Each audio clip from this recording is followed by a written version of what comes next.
ദൈവം അനുവദിച്ചാൽ ഇന്ന് തൊട്ട് നമ്മൾ ബൈബിൾ സർവേ തുടങ്ങുകയാണ്.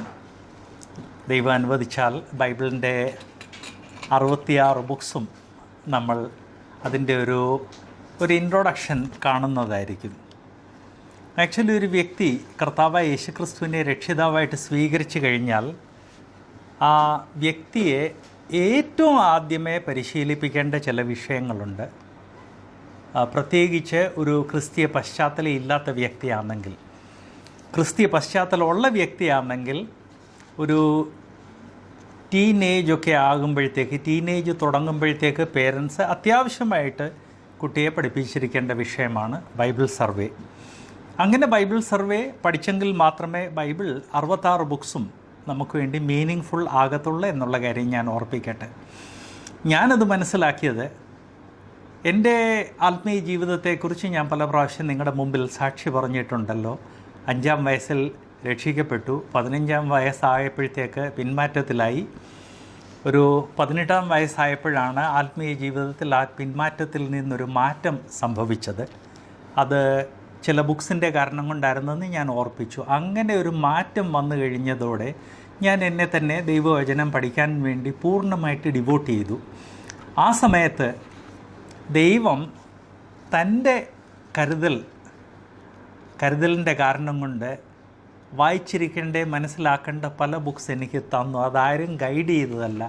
അതിലൊന്നായിരുന്നു what the Bible is all about. Henrietta Mears എന്നും പറഞ്ഞ ഒരു ലേഡി എഴുതിയ ബുക്കായിരുന്നു. തലമുറകളെ ബൈബിൾ സർവേ പഠിപ്പിച്ചിട്ടുള്ള ഒരു പുസ്തകമാണ്. അത് വായിച്ചു കഴിഞ്ഞപ്പോഴാണ് ബൈബിളിലെ 66 ബുക്സിൻ്റെ വിഷയം എന്ത് എന്നുള്ളത് വ്യക്തമായത്. അത് വ്യക്തമായി കഴിഞ്ഞതോടെ ബൈബിൾ ഓപ്പൺ ചെയ്ത് കഴിഞ്ഞാൽ let me tell you, Bible is A totally different kind of book for me. So Bible survey വളരെ ഇമ്പോർട്ടൻ്റ് ആണ്. എനിക്കത് ജീവിതത്തിലൊരു അനുഗ്രഹമായിരുന്നു. നിങ്ങൾക്ക് എല്ലാവർക്കും ഒരു അനുഗ്രഹമായിരിക്കും എന്ന് പ്രതീക്ഷിക്കുന്നു. വേദപുസ്തകത്തിലെ 66 ബുക്സ് എൻ്റെ സർവേ തുടങ്ങുന്നതിന് മുൻപ് ഉൽപ്പത്തി തൊട്ട് വെളിപ്പാട് വരെയുള്ള ഹിസ്റ്ററി ക്വിക്കായിട്ട് നിങ്ങളെ ഒന്ന് റിവ്യൂ ചെയ്ത് ഒന്ന് ഓർപ്പിക്കട്ടെ. ദൈവം അനുവദിച്ചാൽ ചില മാസങ്ങൾ കഴിഞ്ഞ് ഇതേ ഹിസ്റ്ററി ഞാൻ ഒന്നുകൂടെ റിവ്യൂ ചെയ്യുന്നതായിരിക്കും. അന്ന് കുറച്ചുകൂടെ ഡീറ്റെയിൽസ് കാണും. ഇന്ന് അത്യാവശ്യമുള്ള ഡീറ്റെയിൽസ്. വേദപുസ്തകത്തിലെ ആദ്യത്തെ പുസ്തകം നമ്മളെ ഓർപ്പിക്കുന്നത് പോലെ ആദിയിൽ ദൈവം ആകാശവും ഭൂമിയും സൃഷ്ടിച്ചു. അത് ഏകദേശം 6000 വർഷങ്ങൾക്ക് മുൻപുള്ള സംഭവമാണെന്ന് നമുക്ക് ഓർമ്മയുണ്ടല്ലോ. ഏകദേശം BC 4000. ഏകദേശം എന്ന് ഞാൻ പറയുന്നതിന് ഒരു കാരണമുണ്ട്. പഴയ നിയമത്തിലുള്ള ഡേറ്റ്സ്, ക്രോണോളജീസ് അതെല്ലാം ആഡ് ചെയ്ത് കഴിഞ്ഞാൽ ഏകദേശം 4000 എന്ന് കിട്ടുമെങ്കിലും പഴയ നിയമത്തിലെ ആളുകൾ ഈ മനുഷ്യരുടെ വയസ്സ് കണക്ക് കൂട്ടുമ്പം അവരുടെ ചില പ്രാക്ടീസസ് ഉണ്ടായിരുന്നു. അത് ഓരോ കൾച്ചറിലും ഓരോ രാഷ്ട്രത്തിലും വ്യത്യസ്തമായ പ്രാക്ടീസസാണ്. അപ്പോൾ അതിൻ്റെ കാരണം കൊണ്ട് 4000 എന്നുള്ളത് ചിലപ്പോൾ ഒരു പ്ലസ് മൈനസ് ഒരു 100 വർഷത്തെ വ്യത്യാസം വരാം നമ്മുടെ ഇഗ്നറൻസിൻ്റെ കാരണം കൊണ്ട്. ഏതായാലും 4100-ൻ്റെ അപ്പുറത്ത് കടന്നു പോകത്തില്ല. അങ്ങനെയുള്ള പ്രാക്ടീസസിനെ കുറിച്ച് ഞാൻ ഓർപ്പിക്കട്ടെ. ചില രാജ്യങ്ങളിൽ ഒരു കുട്ടി ജനിച്ചു കഴിഞ്ഞാൽ ഇമ്മീഡിയറ്റ്ലി അതിനൊരു വയസ്സെന്നാണ് കണക്ക്. അപ്പം നമ്മുടെ കണക്കിന് അതിൻ്റെ 1ാം ബർത്ത്ഡേ ആകുമ്പം കുട്ടിക്ക് 1 വയസ്സെന്ന് നമ്മൾ പറയുമ്പോൾ ആ കൾച്ചറിൽ 2 വയസ്സെന്നാണ് പറയുന്നത്. അങ്ങനെ ബൈബിളിൽ ഓരോ രാഷ്ട്രങ്ങളെക്കുറിച്ച് പറയുമ്പോൾ ആ രാഷ്ട്രങ്ങളുടെയൊക്കെ രാജാക്കന്മാരുടെ ആ കണക്ക്, ഇത്രാം വയസ്സിൽ താൻ ഭരണം തുടങ്ങി എന്ന് പറയുമ്പോൾ അതിലുമുണ്ട് ഇങ്ങനെയുള്ള കാര്യങ്ങൾ. ഫോർ എക്സാമ്പിൾ, ഭരണം തുടങ്ങിക്കഴിഞ്ഞിട്ട് രാജ്യാഭിഷേകം കഴിഞ്ഞാണ് ചില രാഷ്ട്രങ്ങൾ ഭരണം തുടങ്ങിയെന്ന് പോലും പറയുന്നത്. അപ്പം അങ്ങനെ അതിൻ്റെ കാരണം കൊണ്ടൊരു കുറച്ചൊരു പ്രോബ്ലം ഉണ്ടെങ്കിൽ ഏകദേശം 4000 BC-യിൽ കർത്താവ് ആദാമിനെ ഹവ്വായെ സൃഷ്ടിച്ചു, ഏദൻ തോട്ടം സൃഷ്ടിച്ചു, മനുഷ്യരെ അവിടെ വെച്ചു, മനുഷ്യർക്ക് വേണ്ട എല്ലാ കാര്യങ്ങളും അവർക്ക് നൽകി. അധികം താമസിക്കാതെ മനുഷ്യൻ പാപത്തിൽ വീണു കഴിഞ്ഞപ്പോൾ ദൈവം പാപത്തിൻ്റെ ശമ്പളം മരണം എന്ന് പറഞ്ഞതുപോലെ തന്നെ ശാരീരിക മരണവും ആത്മീയ മരണവും അവരുടെ ജീവിതത്തിൽ അവർ വിളിച്ചു വരുത്തി. എന്നാൽ അതേ സമയത്ത് കർത്താവ് അവരോട് പറഞ്ഞു ഒരു കാര്യമുണ്ട്, അവർക്ക് രക്ഷയ്ക്ക് ഒരു വഴി ദൈവം ഉണ്ടാക്കുന്നതായിരിക്കുമെന്നുള്ളത്. ആ രക്ഷയുടെ വഴി ഒരുക്കുന്നതിനെക്കുറിച്ച് പ്രവചന രൂപത്തിൽ പറഞ്ഞപ്പോഴാണ് കർത്താവ് പറഞ്ഞത്, സ്ത്രീയുടെ സന്തതി കർത്താവിൻ്റെ കുതികാൽ തകർക്കുമെന്നും സാത്താൻ സ്ത്രീയുടെ സന്തതിയുടെ കുതികാൽ തകർക്കുമെന്നും സ്ത്രീയുടെ സന്തതി സാത്താൻ്റെ തല തകർക്കുമെന്ന് ദൈവവചനം വ്യക്തമായിട്ട് പറയുന്നുണ്ട്. അതല്ലേ യേശുക്രിസ്തുവിനെക്കുറിച്ചും യേശുക്രിസ്തുവിൻ്റെ ക്രൂശ് മരണത്തെക്കുറിച്ചുള്ള പ്രോഫസിയാണെന്നുള്ളത് നമുക്കറിയാം. അങ്ങനെ മനുഷ്യ സൃഷ്ടി കഴിഞ്ഞ് ഒരു റഫ്ലി 1500 വർഷം കഴിഞ്ഞപ്പോഴത്തേക്ക് മനുഷ്യനങ്ങ് വല്ലാതെ കറപ്റ്റായി നോഹയുടെ കാലം എത്തിയതായിട്ട് നാം കാണുന്നുണ്ട്. ആ നോഹയുടെ കാലത്ത് മനുഷ്യൻ്റെ ആ പാപം, ആ അധർമ്മം അങ്ങ് വർദ്ധിച്ച് ദൈവത്തിന് എല്ലാവരെയും ശിക്ഷിക്കേണ്ടി വന്നു. നോഹയുടെ കുടുംബത്തിലുള്ള ആളുകൾ മാത്രമേ രക്ഷപ്പെട്ടതായിട്ട് നാം കാണുന്നുണ്ട്. നോഹയുടെ കാലം കഴിഞ്ഞതോടെ മനുഷ്യൻ്റെ പോപ്പുലേഷൻ വളരെ സ്ഫോടനാത്മകമായിട്ട് വർദ്ധിച്ചത് നമുക്ക് കാണുന്നു. അങ്ങനെ പോപ്പുലേഷൻ വർദ്ധിച്ചുകൊണ്ടിരിക്കുന്ന സമയത്താണ് നിമ്രോദിൻ്റെ ലീഡർഷിപ്പിൽ ബാബേൽ ഗോപുരം പണിയുവാൻ വേണ്ടി ഒരു ശ്രമം നടന്നത്. ബാബേൽ ഗോപുരത്തെക്കുറിച്ചൊരു കാര്യം ഞാൻ ഓർപ്പിക്കട്ടെ. ബാബേൽ ഗോപുരം പണിയുവാൻ വേണ്ടി അവർ ഉപയോഗിച്ച ടെക്നോളജി ആ രാഷ്ട്രങ്ങളിൽ അതിൻ്റെ അടുത്തുള്ള സമയത്തെല്ലാം ആ രീതിയിലുള്ള ആയിരക്കണക്കിന് ബിൽഡിങ്സ് അവർ ഉണ്ടാക്കിയിട്ടു. അതുപോലെ മനുഷ്യ മനസ്സുകളെ സ്വാധീനിക്കുന്ന ഒരാശയമായിരുന്നു tower, let's build a tower എന്ന് പറഞ്ഞത്. ആ സമയത്ത് കർത്താവ് മനുഷ്യർ ഒരിടത്ത് ജീവിക്കുവാൻ വേണ്ടിയല്ല മനുഷ്യരെ ദൈവം ആജ്ഞാപിച്ചത്. മനുഷ്യർ ലോകം മുഴുവൻ സ്പ്രെഡ് ചെയ്ത് ഒരു രാജാവിൻ്റെ അണ്ടറിലല്ല, സ്വതന്ത്രമായിട്ടുള്ള പല ഭരണങ്ങളുടെ കീഴിൽ താമസിക്കുവാൻ വേണ്ടിയാണ് ദൈവം മനുഷ്യനെ സൃഷ്ടിച്ചത്. അതിൻ്റെ കാരണം കൊണ്ട് ദൈവം അവരുടെ ഭാഷ കലക്കി കളയുകയും ഭാഷ കലക്കിയതിൻ്റെ കാരണം കൊണ്ട് അവർ ലോകം മുഴുവൻ അങ്ങ് സ്പ്രെഡ് ചെയ്തതായിട്ട് നമുക്ക് കാണാൻ സാധിക്കും. അങ്ങനെ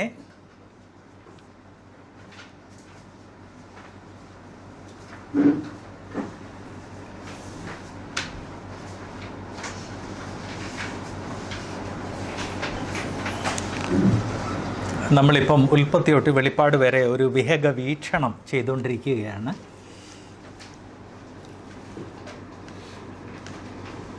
നോഹയുടെ കാലം കഴിഞ്ഞ് ആ ബാബേൽ ഗോപുരം പണിയുന്ന സമയമായപ്പോഴത്തേക്ക് മനുഷ്യരുടെ പോപ്പുലേഷൻ വളരെയധികം വർദ്ധിച്ചിരുന്നു. അങ്ങനെ വർദ്ധിച്ച ഈ പോപ്പുലേഷൻ ദൈവം പറഞ്ഞത് ലോകം മുഴുവൻ സ്പ്രെഡ് ചെയ്യാനാണ്. അതിന് പകരം ഒരു സ്ഥലത്ത് തന്നെ കോൺസെൻട്രേറ്റ് ചെയ്ത് താമസിക്കാൻ സാധ്യതയുള്ളത് കൊണ്ട് ദൈവം തൻ്റെ കൽപ്പന അത് മനുഷ്യൻ ഒബേ ചെയ്തേ പറ്റൂ, അതിനുവേണ്ടി മനുഷ്യരുടെ ഭാഷ കലക്കുകയും അങ്ങനെ ഭാഷ കലക്കിയതിൻ്റെ കാരണം കൊണ്ട് മനുഷ്യർ കംപ്ലീറ്റ് വേൾഡ് വൈഡ് അങ്ങ് വ്യാപിച്ച് സെറ്റിലാകുന്നത് നമുക്ക് കാണാൻ സാധിക്കും. അങ്ങനെ മനുഷ്യർ ലോകം മുഴുവൻ സ്പ്രെഡ് ചെയ്യുന്നതിന് മുൻപ് അവരുടെ ഭാഷ ഒന്നായിരുന്നു. ഏത് ഭാഷയായിരുന്നു എന്ന് ദൈവവചനം വ്യക്തമാക്കുന്നില്ല. എന്നാൽ മനുഷ്യരുടെ ഭാഷ ഒന്നായിരുന്നു എന്ന് ദൈവവചനം പറയുന്നു. ഒരു ഭാഷയായിരുന്നതിൻ്റെ കാരണം കൊണ്ട് അവർ തമ്മിൽ ഭാഷ മാത്രമല്ല കൾച്ചറിലും സിമിലാരിറ്റി ഉണ്ട്. അതുകൊണ്ട് സുവിശേഷം അറിയാവുന്ന ആളുകൾ ആ സുവിശേഷം കർത്താവ് യേശുക്രിസ്തുവിൽ കൂടെ രക്ഷയുടെ സുവിശേഷം അതേ ഭാഷയിൽ അതേ കൾച്ചറിലുള്ള ആളുകൾക്ക് കൊടുത്താൽ മതിയായിരുന്നു. എന്നാൽ മനുഷ്യൻ ലോകം മുഴുവൻ വ്യാപിച്ച് പല ലാംഗ്വേജ് പല കൾച്ചറായി കഴിഞ്ഞപ്പോൾ ഈ സത്യസുവിശേഷം ലോകം മുഴുവൻ എത്തിക്കുവാൻ വേണ്ടി ചില ആളുകളെ തിരഞ്ഞെടുക്കേണ്ടത് ആവശ്യമായിരുന്നു. പ്ലസ് ഈ സത്യസുവിശേഷം പ്രിസർവ് ചെയ്ത് ലിഖിത രൂപത്തിൽ അത് പ്രിസർവ് ചെയ്ത് തലമുറകൾക്ക് വേണ്ടി കാത്തു സൂക്ഷിക്കേണ്ടത് ആവശ്യമായിരുന്നു. അതിനുവേണ്ടി ദൈവം ചെയ്ത ഒരു കാര്യമാണ് അബ്രഹാമിനെ വിളിച്ചത്. അബ്രഹാം എന്ന് പറഞ്ഞാൽ അന്നത്തെ കാലത്തെ വളരെയധികം പ്രോസ്പെറസ് ആയിട്ടുള്ള ഒരു രാഷ്ട്രത്തിൽ ജീവിച്ച ഒരു വ്യക്തിയായിരുന്നു. അത് വിട്ടിട്ട് പോവുക എന്ന് പറഞ്ഞാൽ അത് നമുക്ക് ഇമാജിൻ ചെയ്യാൻ സാധിക്കാത്ത കാര്യമാണ്.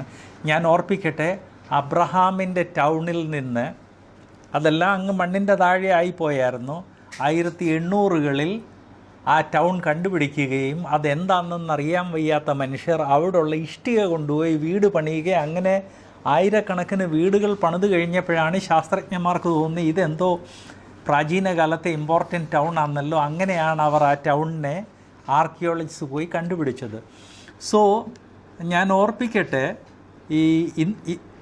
ഈ ഇന്നത്തേതിനേക്കാൾ നമ്മൾ കമ്പയർ ചെയ്യുകയാണെങ്കിൽ ഏകദേശം 4000 വർഷങ്ങൾക്ക് മുൻപുള്ള അബ്രഹാമിൻ്റെ ടൗൺ ഇഷ്ടി കൊണ്ടുണ്ടാക്കിയതും വളരെയധികം വിശാലമായതും പ്രോസ്പെരിറ്റി വളരെയധികം ആയതുകൊണ്ടാണ് 1800 ആ ടൗൺ കണ്ടുപിടിച്ച് അതിൽ നിന്ന് ഇഷ്ടിയ വലിച്ചെടുത്തുകൊണ്ട് പോയി ആളുകൾ ആയിരക്കണക്കിന് വീടുകൾ പണിത്. എന്നിട്ടും അബ്രഹാമിൻ്റെ ടൗൺ ഓൾമോസ്റ്റ് കംപ്ലീറ്റ്ലി ബാക്കിയുണ്ടായിരുന്നു. അപ്പോൾ അത് എത്ര വലുതായിരുന്നു, 4000 വർഷങ്ങൾക്ക് മുമ്പ് എത്ര പ്രോസ്പെറസ് ആയിരുന്നു എന്നുള്ളത് നമ്മൾ മറക്കരുത്. അങ്ങനെ അബ്രഹാമിനെ ദൈവം തിരഞ്ഞെടുത്തു. ആൻഡ് അബ്രഹാമിൻ്റെ സന്തതിയായിട്ട് യേശുക്രിസ്തു വരുമെന്നുള്ളത് പ്രവചിച്ചു. അബ്രഹാമിൻ്റെ മകൻ ഇസാക്ക്, അവർക്കൊരു ശകലൊരു വിശ്വാസത്തിനൊരു സംശയം വന്നു കഴിഞ്ഞപ്പോഴാണ് ഹാഗറിൻ്റെ സംഭവം ഉണ്ടായത്. അതിൻ്റെ ഡീറ്റെയിൽസ് എല്ലാം നമുക്കറിയാമല്ലോ. എന്നാൽ വാഗ്ദത്ത സന്തതി ഇസാക്കായിരുന്നു. ഇസാക്കിൽ കൂടെയാണ് അബ്രഹാമിൻ്റെ വംശപാരമ്പര്യം ക്രിസ്തു വരെ എത്തിയത്. ഇസാക്കിന് 2 മക്കളുണ്ടായിരുന്നു, യാക്കോബും ഏസാവും. പഴയ നിയമകാലം തൊട്ട് ദൈവം ജ്യേഷ്ഠപുത്രന് വളരെ ഇമ്പോർട്ടൻ്റ് സ്ഥാനം കൊടുത്തിട്ടുണ്ട്. പ്രത്യേകിച്ച് ഈ പഴയ നിയമത്തിലെ ന്യായപ്രമാണം വരുന്നതിന് മുൻപ് ഒരു കുടുംബത്തിലുള്ള ജ്യേഷ്ഠപുത്രനായിരുന്നു പുരോഹിതൻ ആകാനുള്ള അവകാശം, അല്ലെ പൗരോഹിത്യത്തിൻ്റെ അവകാശം. അതുപോലെ തന്നെ ഡബിൾ പോർഷൻ, പ്രോപ്പർട്ടി ഡിവൈഡ് ചെയ്യുമ്പോൾ എപ്പോഴും ഇരട്ടി പോർഷൻ കിട്ടുന്നത് ജ്യേഷ്ഠ സഹോദരനായിരുന്നു. അപ്പോൾ ആക്ച്വലി ഈ ജ്യേഷ്ഠാവകാശം എന്നുള്ള വാക്ക് ഇത് ലാഘവത്തോടെ കൈകാര്യം ചെയ്യേണ്ട ഒരു കാര്യമല്ല. കർത്താവ് തൻ്റെ ജനത്തോട് മുഖാമുഖമായിട്ട് സംസാരിച്ചിരുന്ന ആ കാലങ്ങളിൽ ജ്യേഷ്ഠാവകാശം എന്ന് പറഞ്ഞാൽ ലോകപ്രകാരം ഇരട്ടി സ്വത്തിൻ്റെ അവകാശവും അതുപോലെ തന്നെ ആ കുടുംബത്തിൻ്റെ പൗരോഹിത്യ അവകാശവും ഉള്ള ഒരു വ്യക്തിയായിരുന്നല്ലേ. ആ അവകാശത്തെയാണ് ജ്യേഷ്ഠാവകാശം കാണിച്ചത്. എന്നാൽ ആ അവകാശത്തെ ഒരു കപ്പ് പായസത്തിന് വേണ്ടി പുച്ഛിച്ചതായിട്ട് നമ്മൾ കാണുന്നു. Come in, most welcome.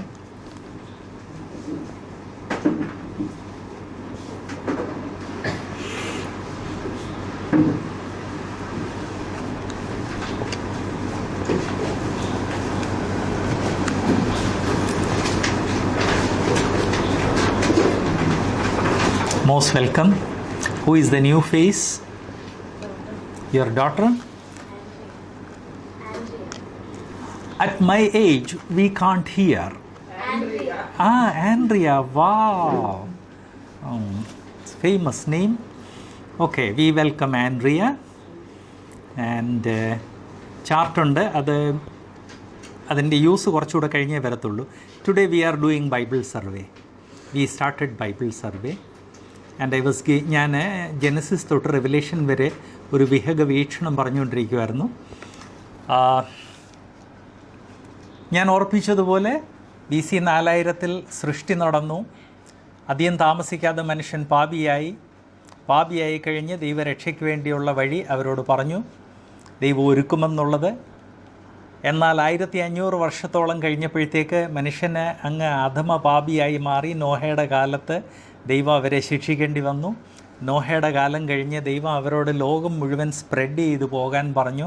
Spread ചെയ്യുന്നതിന് പകരം അവർ ഒരിടത്ത് കോൺസെൻട്രേറ്റ് ചെയ്ത് താമസിക്കാൻ നോക്കി. അങ്ങനെ വന്നു കഴിഞ്ഞപ്പോൾ ദൈവ മനുഷ്യൻ ലോകം മുഴുവൻ സ്പ്രെഡ് ചെയ്യണമെന്നാണ്. അതുകൊണ്ട് അവരുടെ ഭാഷ കലക്കി. അങ്ങനെ അവർ ലോകം മുഴുവൻ വ്യാപിച്ചതോടെ സത്യസുവിശേഷം എല്ലാ കൾച്ചേഴ്സിലും എത്തിയിരിക്കണം. അതുകൊണ്ട് ആ സത്യസുവിശേഷം മനസ്സിലാക്കി അനുസരിച്ച് അത് മറ്റുള്ളവരെ അറിയിക്കുവാൻ വേണ്ടി ദൈവം ഒരു കുടുംബത്തെ തിരഞ്ഞെടുത്തു. ആക്ച്വലി ഒരു വ്യക്തിയെ തിരഞ്ഞെടുത്തു. അബ്രഹാം എന്ന വ്യക്തിയെ ദൈവം തിരഞ്ഞെടുത്തതിന് 2 കാരണങ്ങളുണ്ടായിരുന്നു. ഒന്ന്, ആദാം തൊട്ട് യേശുക്രിസ്തു വരെ ഗോഡ്ലി ആയിട്ടുള്ള ഒരു വംശപാരമ്പര്യം ഉണ്ടാകണം. ആ വംശപാരമ്പര്യം ഉണ്ടാകുവാൻ വേണ്ടിയാണ് അബ്രഹാമിനെ തിരഞ്ഞെടുത്തത്. രണ്ടാമതൊരു കാര്യം, ദൈവവചനവും ദൈവവചനത്തിൻ്റെ സത്യം അത് തലമുറ പ്രിസർവ് ചെയ്യാൻ വേണ്ടി ഒരു കുടുംബം, ഒരു വംശപാരമ്പര്യം വേണമായിരുന്നു. അതിനുവേണ്ടിയാണ് ദൈവം അബ്രഹാമിനെ തിരഞ്ഞെടുത്തത്.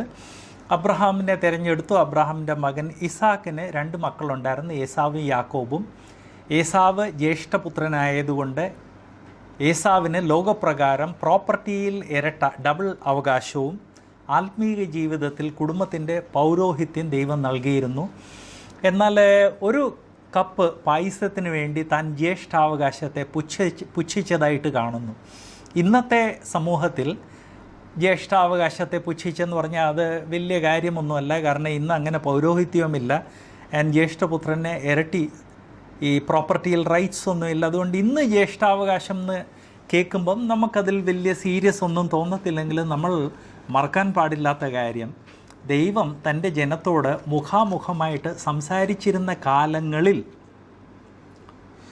ജ്യേഷ്ഠാവകാശം എന്ന് പറഞ്ഞു കഴിഞ്ഞാൽ അത് വളരെ പ്രാധാന്യം അർഹിക്കുന്ന ഒരു കാര്യമായിരുന്നു. ഇന്നൊരു വിശ്വാസി രക്ഷയെ പുച്ഛിക്കുന്നത് പോലെ എക്സാക്ട്ലി ഈക്വൽ അല്ല, എന്നാൽ അത് സീരിയസ് ആയിട്ടുള്ളൊരു കാര്യമാണെന്ന് നമുക്കറിയാം. രക്ഷിക്കപ്പെട്ട് കഴിഞ്ഞ് രക്ഷയെ പുച്ഛിക്കുന്നത് അതുപോലെ തന്നെയായിരുന്നു പഴയ നിയമകാലത്ത് ജ്യേഷ്ഠാവകാശത്തെ പുച്ഛിക്കുന്നത്. അങ്ങനെ ഏസാവ് ജ്യേഷ്ഠാവകാശം പുച്ഛിച്ചതിൻ്റെ കാരണം കൊണ്ട് ജ്യേഷ്ഠാവകാശം ഇളയ സഹോദരനായ യാക്കോബിനാണ് ലഭിച്ചത്.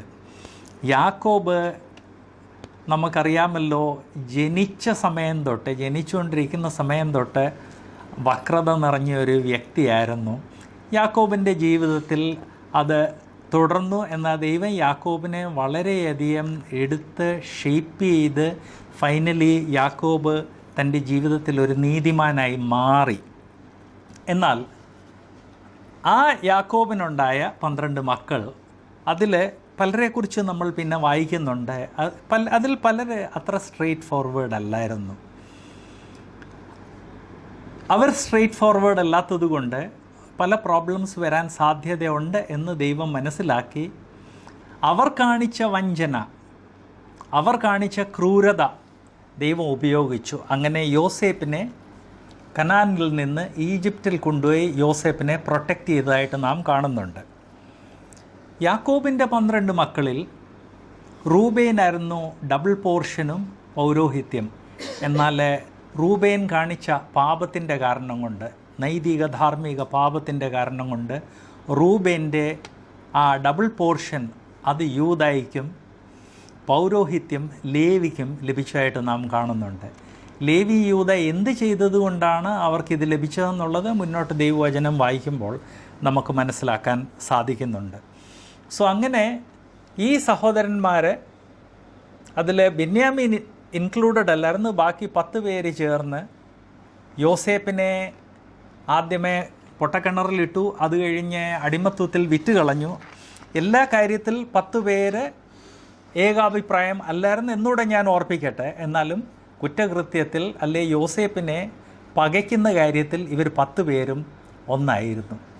അങ്ങനെ യോസേപ്പ് ഈജിപ്തിൽ പോവുകയും ഈജിപ്തിൽ താമസിക്കുകയും ഈജിപ്തിൽ വളരുകയും ദൈവം യോസേപ്പിൻ്റെ ജീവിതത്തിൽ പ്രവർത്തിച്ചതിൻ്റെ കാരണം കൊണ്ട് യോസേപ്പ് ഈജിപ്തിൻ്റെ ചീഫ് മിനിസ്റ്ററായി മാറുന്നതും അതിൽ കൂടെ ദൈവം തൻ്റെ ജനത്തെ ക്ഷാമകാലത്ത് പ്രൊട്ടക്റ്റ് ചെയ്യുന്നതായിട്ട് നാം കാണുന്നു. ദൈവം അബ്രഹാമിനൊരു വാഗ്ദത്തം കൊടുത്തായിരുന്നു. അബ്രഹാമിൻ്റെ സന്തതി ഇത്ര വർഷം അടിമത്വത്തിൽ ജീവിക്കും, എന്നാൽ അത് കഴിയുമ്പോൾ ദൈവം ഒരു വിടുതൽ ലഭിക്കുമെന്ന്. ഇതിൻ്റെ എല്ലാം പുറകെ ദൈവത്തിന് ഒരു പ്ലാൻ ഉണ്ടായിരുന്നു. അത് നമ്മൾ ഓരോ കാര്യങ്ങളും ഡീറ്റെയിൽ ആയിട്ട് അനലൈസ് ചെയ്ത് നോക്കുമ്പോൾ ആ പ്ലാൻ വ്യക്തമാകുന്നു. അങ്ങനെ ഈജിപ്തിൽ യോസേപ്പിൻ്റെ കുടുംബത്തിൽപ്പെട്ട ആളുകൾ ചെന്ന് താമസിച്ച് 70-ൽ നിന്ന് അവർ ദശലക്ഷങ്ങളായി തീർന്നു കഴിഞ്ഞപ്പോൾ ഈജിപ്തിലെ റൂളേഴ്സിന് അത് വലിയ ഭയമായതായിട്ട് നാം കാണുന്നുണ്ട്. 400 വർഷം അവർ ചെന്ന് 400 വർഷം കഴിഞ്ഞപ്പോഴത്തേക്ക് യോസേപ്പിനെ അറിയാൻ വയ്യാത്ത ഒരു തലമുറ അവിടെ വന്നു കഴിഞ്ഞിരുന്നു. ആക്ച്വലി ഒരു 100 വർഷത്തിൽ കൂടുതലൊന്നും സാധാരണ ഒരു വ്യക്തിയെക്കുറിച്ചും ആളുകൾ ഓർക്കാറില്ല. ഓർക്കുന്നത് വളരെ എക്സെപ്ഷണലായിട്ടുള്ള ആളുകളെ ഉള്ളൂ. ഈജിപ്തിലെ പ്രശ്നം എന്ന് പറഞ്ഞാൽ, ഈജിപ്റ്റ് എന്ന് നാം കേൾക്കുമ്പോൾ നാം ചിന്തിക്കുന്ന ആദ്യ തൊട്ട് എൻഡ് വരെ ഒരേ കുടുംബത്തിലെ ആളുകളായിരിക്കും ഭരിച്ചതെന്ന്. അങ്ങനെയല്ല. ഈജിപ്ഷ്യൻസ് മാത്രമല്ല, ഈജിപ്തിൻ്റെ പുറത്തുള്ള ആളുകൾ ഈജിപ്റ്റ് കൈയടക്കി അതിനെ ഭരിച്ചായിരുന്നു. സോ എവൻച്വലി ഒരു ഫറവോൻ യോസേപ്പിനെ അറിയാത്തവൻ വന്നു കഴിഞ്ഞപ്പോൾ അവന് പഴയ ഹിസ്റ്ററി അറിയത്തില്ല. ആ പഴയ ഹിസ്റ്ററി അറിയത്തില്ലെന്ന ഒരു കാര്യം വ്യക്തമാണ്, ഇവർ നമ്മിൽപ്പെട്ടവരല്ല. ഇവർ നമ്മിൽപ്പെട്ടവരല്ലെങ്കിൽ ഇവർ വർദ്ധിച്ചു കഴിഞ്ഞാൽ നമുക്ക് അത് വലിയ തലവേദന ആവുമെന്നും കണ്ട് അവർ ഈ യഹൂദന്മാരെ അവരെ അടിമകളാക്കി വളരെയധികം അവരെ അങ്ങ് ഹാർഡായിട്ട് അവരെ കൊണ്ട് വർക്ക് ചെയ്യിപ്പിച്ചതായിട്ട് നാം കാണുന്നുണ്ട്. പുറപ്പാട് പുസ്തകത്തിൻ്റെ ബിഗിനിങ്ങിലാണ് നാം ഇത് കാണുന്നത്. ഇതിനു മുൻപ് ഞാൻ പറഞ്ഞത് ആ യോസേപ്പിനെ വിറ്റതുവരെ അത് ഉൽപ്പത്തിയിൽ നാം കാണുന്നു.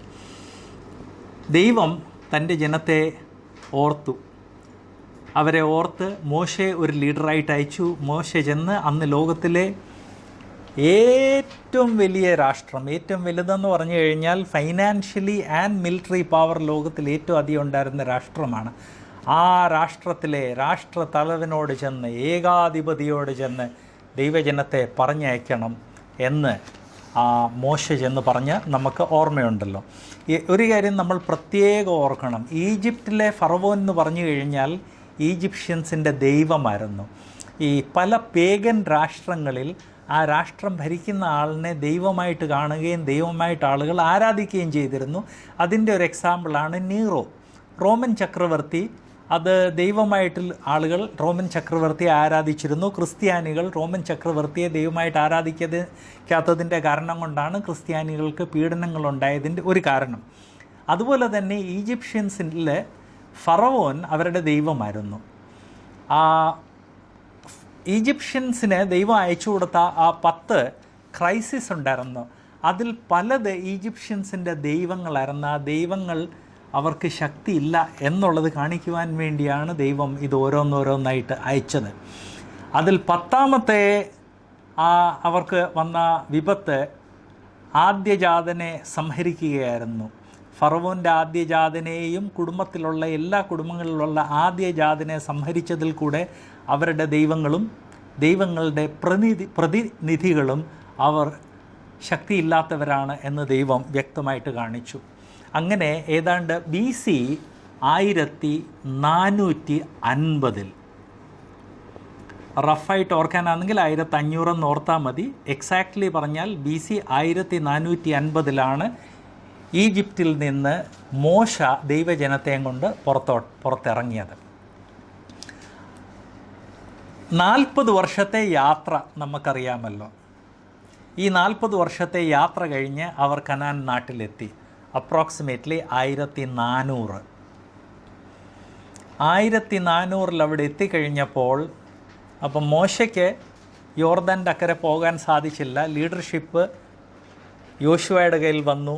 യോശുവ ദൈവജനത്തെ അവിടെ കൊണ്ടുപോയി ആ കനാൻ മുഴുവൻ കീഴടക്കാൻ വേണ്ടി ദൈവജന ആജ്ഞാപിച്ചതുപോലെ യോശുവയുടെ കൈക്കീഴിൽ ലീഡർഷിപ്പ് കനാൻ നാട് പിടിച്ചെടുക്കാൻ തുടങ്ങി. അങ്ങനെ ഈ കനാൻ പിടിച്ചെടുത്ത് അരമനസ്സോടെ, ചിലയിടത്തൊന്നും തൊട്ടില്ല, ചിലയിടത്ത് പിടിച്ചെടുത്തു. അങ്ങനെ കനാനിൽ സെറ്റിലായി കഴിഞ്ഞതോടെ കനാൻ അന്ന് ലോകത്തിലെ ഏറ്റവും വഷളായ രാഷ്ട്രങ്ങളിലൊന്നായിരുന്നു. ആൻഡ് കനാൻ ലോകത്തിലെ ഏറ്റവും വഷളായ ഒരു രാജ്യമായിരുന്നതുകൊണ്ട് ഇസ്രായേൽ ജനം അവരുടെ ചുറ്റിനുള്ള ആളുകളുടെ വഷളത്വം ഫാസ്റ്റായിട്ട് പഠിക്കുകയും അംഗീകരിക്കുകയും അതിനനുസരിച്ച് നടക്കുകയും ചെയ്യാൻ തുടങ്ങി. ദൈവജനത്തെ കനാനിൽ കൊണ്ടുപോയി സെറ്റിൽ ചെയ്തതോടെ ദൈവം അവരുടെ രാജാവായി മാറി, ദൈവഭരണമായി മാറി. അവരുടെ ചുറ്റിനുള്ള എല്ലാ രാഷ്ട്രങ്ങളിൽ രാജാക്കന്മാരുണ്ടായിരുന്നു. എന്നാൽ ഇസ്രായേൽ യഹൂദന്മാർക്ക് മാത്രമാണ് രാജാവില്ലായിരുന്നത്. ദൈവം രാജാവാണ്. അതിന് നമ്മൾ തിയോക്രസി എന്ന് പറയും. തിയോസ് എന്ന് പറഞ്ഞാൽ ദൈവം, ഡെമോക്രസി എന്ന് പറയുന്നത് പോലെ തിയോക്രസി എന്ന് പറഞ്ഞാൽ ദൈവഭരണം, ദൈവം ഭരിക്കുന്നു. ദൈവത്തിൻ്റെ പ്രതിനിധികളായിട്ട് പുരോഹിതന്മാരുണ്ടായിരുന്നു, പ്രവാചകന്മാരുണ്ടായിരുന്നു. പുരോഹിതന്മാർ ജഡ്ജിമാരായിട്ടും അതുപോലെ തന്നെ ആളുകളുടെ റിലീജിയസ് ആയിട്ടുള്ള കാര്യങ്ങളെല്ലാം ചെയ്തു. പ്രവാചകന്മാർ ദൈവത്തിൽ നിന്നുള്ള ഫ്രഷ് ആയിട്ടുള്ള വചനം അവരെ അറിയിച്ചു. എന്നാൽ വേദപുസ്തകത്തിൽ ആദ്യം തൊട്ട് നാം കാണുന്ന ഒരു കാര്യമാണ്, ദൈവം തൻ്റെ ജനത്തിനു വേണ്ടി എല്ലാ കരുതലും ചെയ്യുന്നു. ആ ദൈവത്തിൽ നിന്നുള്ള സർവ കരുതലും കൈപ്പറ്റി ആസ്വദിച്ച് കഴിഞ്ഞ് മത്തരായി ദൈവത്തെ റിജക്റ്റ് ചെയ്ത് അവരുടെ ചുറ്റിനും അവർ കാണുന്ന സർവ വഷളത്വവും ദൈവജനം അതുപോലെ അങ്ങ് പ്രാക്ടീസ് ചെയ്തു തുടങ്ങുന്നതായിട്ട് നമ്മൾ കാണും. കനാൻ നാട്ടിൽ ചെന്നതോടെ ഈജിപ്റ്റ് വിട്ടിട്ട് 40 വർഷം കഴിഞ്ഞു. ഈജിപ്റ്റ് വിട്ട മുതിർന്ന തലമുറ മുഴുവൻ കടന്നുപോയി. എന്നാൽ ആ യുവതലമുറ പോലും കനാൻ നാട്ടിൽ വളർന്നു വന്നപ്പോൾ അവരുടെ ചൈൽഡ്ഹുഡിൽ ഈജിപ്തിൽ അവർ കണ്ടിരുന്ന ആ ദൈവങ്ങൾ, ആ വിഗ്രഹങ്ങൾ, ആ വിജാതീയ ദൈവങ്ങൾ തലപൊക്കി. നമ്മൾ മനസ്സിലാക്കേണ്ടത് ആ പ്രദേശങ്ങളിലുള്ള രാഷ്ട്രങ്ങളിലുണ്ടായിരുന്ന ദൈവസങ്കല്പങ്ങളെല്ലാം പരസ്പരം റിലേറ്റഡ് ആയിരുന്നു. ആൻഡ് ഈ പരസ്പര ബന്ധമുള്ളതിൻ്റെ കാരണം കൊണ്ട് ഈ കുട്ടികൾ ഈജിപ്റ്റ് വിട്ടപ്പോൾ മുതിർന്നവരല്ലായിരുന്നു. എന്നിട്ട് പോലും ഈ കുട്ടികൾ വളർന്ന് കനാനിൽ വന്നു കഴിഞ്ഞപ്പോൾ ആ ഈജിപ്തിൽ കണ്ട ആ വിജാതീയ ദൈവസങ്കല്പങ്ങൾക്കനുസരിച്ചുള്ള ദൈവങ്ങൾ ചുറ്റിനും കണ്ടു കഴിഞ്ഞപ്പോൾ ഇവർ ആ ദൈവങ്ങളെ ആരാധിച്ചു തുടങ്ങി. ഓപ്പണായിട്ട് ആരാധിച്ചില്ലെങ്കിലും ഇവരുടെ മനസ്സ് അങ്ങോട്ട് ചാഞ്ഞു. അങ്ങനെ ചാഞ്ഞതിൻ്റെ കാരണം കൊണ്ട് ലീഡർഷിപ്പിൽ നിന്നവരുടെ ജീവിതം പോലും വളരെയധികം വഷളായതായിട്ട് നാം കാണുന്നുണ്ട്. ആ സമയത്ത് ദൈവം ഒരു പുതിയ കാറ്റഗറി ആളുകളെ എഴുന്നേൽപ്പിച്ചു. ഓഫ് കോഴ്സ് കനാനിൽ അവരെത്തിയതോടെ ഉൽപ്പത്തി, പുറപ്പാട്, ലേവ്യ, സംഖ്യ ആ ബുക്സ് നമ്മൾ വിട്ട് യോശുവയിലെത്തി. യോശുവ തൊട്ട് മുന്നോട്ട് നോക്കുമ്പോൾ യോശുവ ജീവിച്ചിരുന്ന കാലത്ത് കുറച്ചൊക്കെ കൺട്രോൾ ഉണ്ടായിരുന്നു. ആൻഡ് യോശുവ ഒരു വാർണിംഗ് കൊടുത്തതിൽ നിന്ന് നമുക്ക് മനസ്സിലാക്കാവുന്നത് അന്ന് തന്നെ പ്രോബബ്ലി ചിലർ വിജാതീയ ദൈവങ്ങളെയൊക്കെ സ്നേഹിച്ച് അങ്ങോട്ട് ചാഞ്ഞു തുടങ്ങിയെന്നാണ്. യോശുവയുടെ കാലം കഴിഞ്ഞ് ദൈവം പുരോഹിതന്മാരെ നൽകിയിരുന്നു, പ്രവാചകന്മാരെ നൽകിയിരുന്നു. അതല്ലാതെ ഒരു കാറ്റഗറി ലീഡേഴ്സിനെ കൂടെ നൽകി, ജഡ്ജിമാർ. അങ്ങനെ ജഡ്ജിമാരെ ദൈവം എഴുന്നേൽപ്പിച്ചു. ജഡ്ജസ് എന്ന് പറഞ്ഞു കഴിഞ്ഞാൽ അവർ ആക്ച്വലി ദൈവജനത്തെ ജഡ്ജ് ചെയ്യുകയും ദൈവജനത്തിൻ്റെ നയിച്ച് നായകന്മാരായിട്ട് യുദ്ധത്തിന് വരെ അവരെ കൊണ്ടുപോയ ആളുകളാണ്. എന്നാൽ അങ്ങനെ ദൈവം ഇത്രയും ലീഡേഴ്സിനെ എഴുന്നേൽപ്പിച്ചെങ്കിലും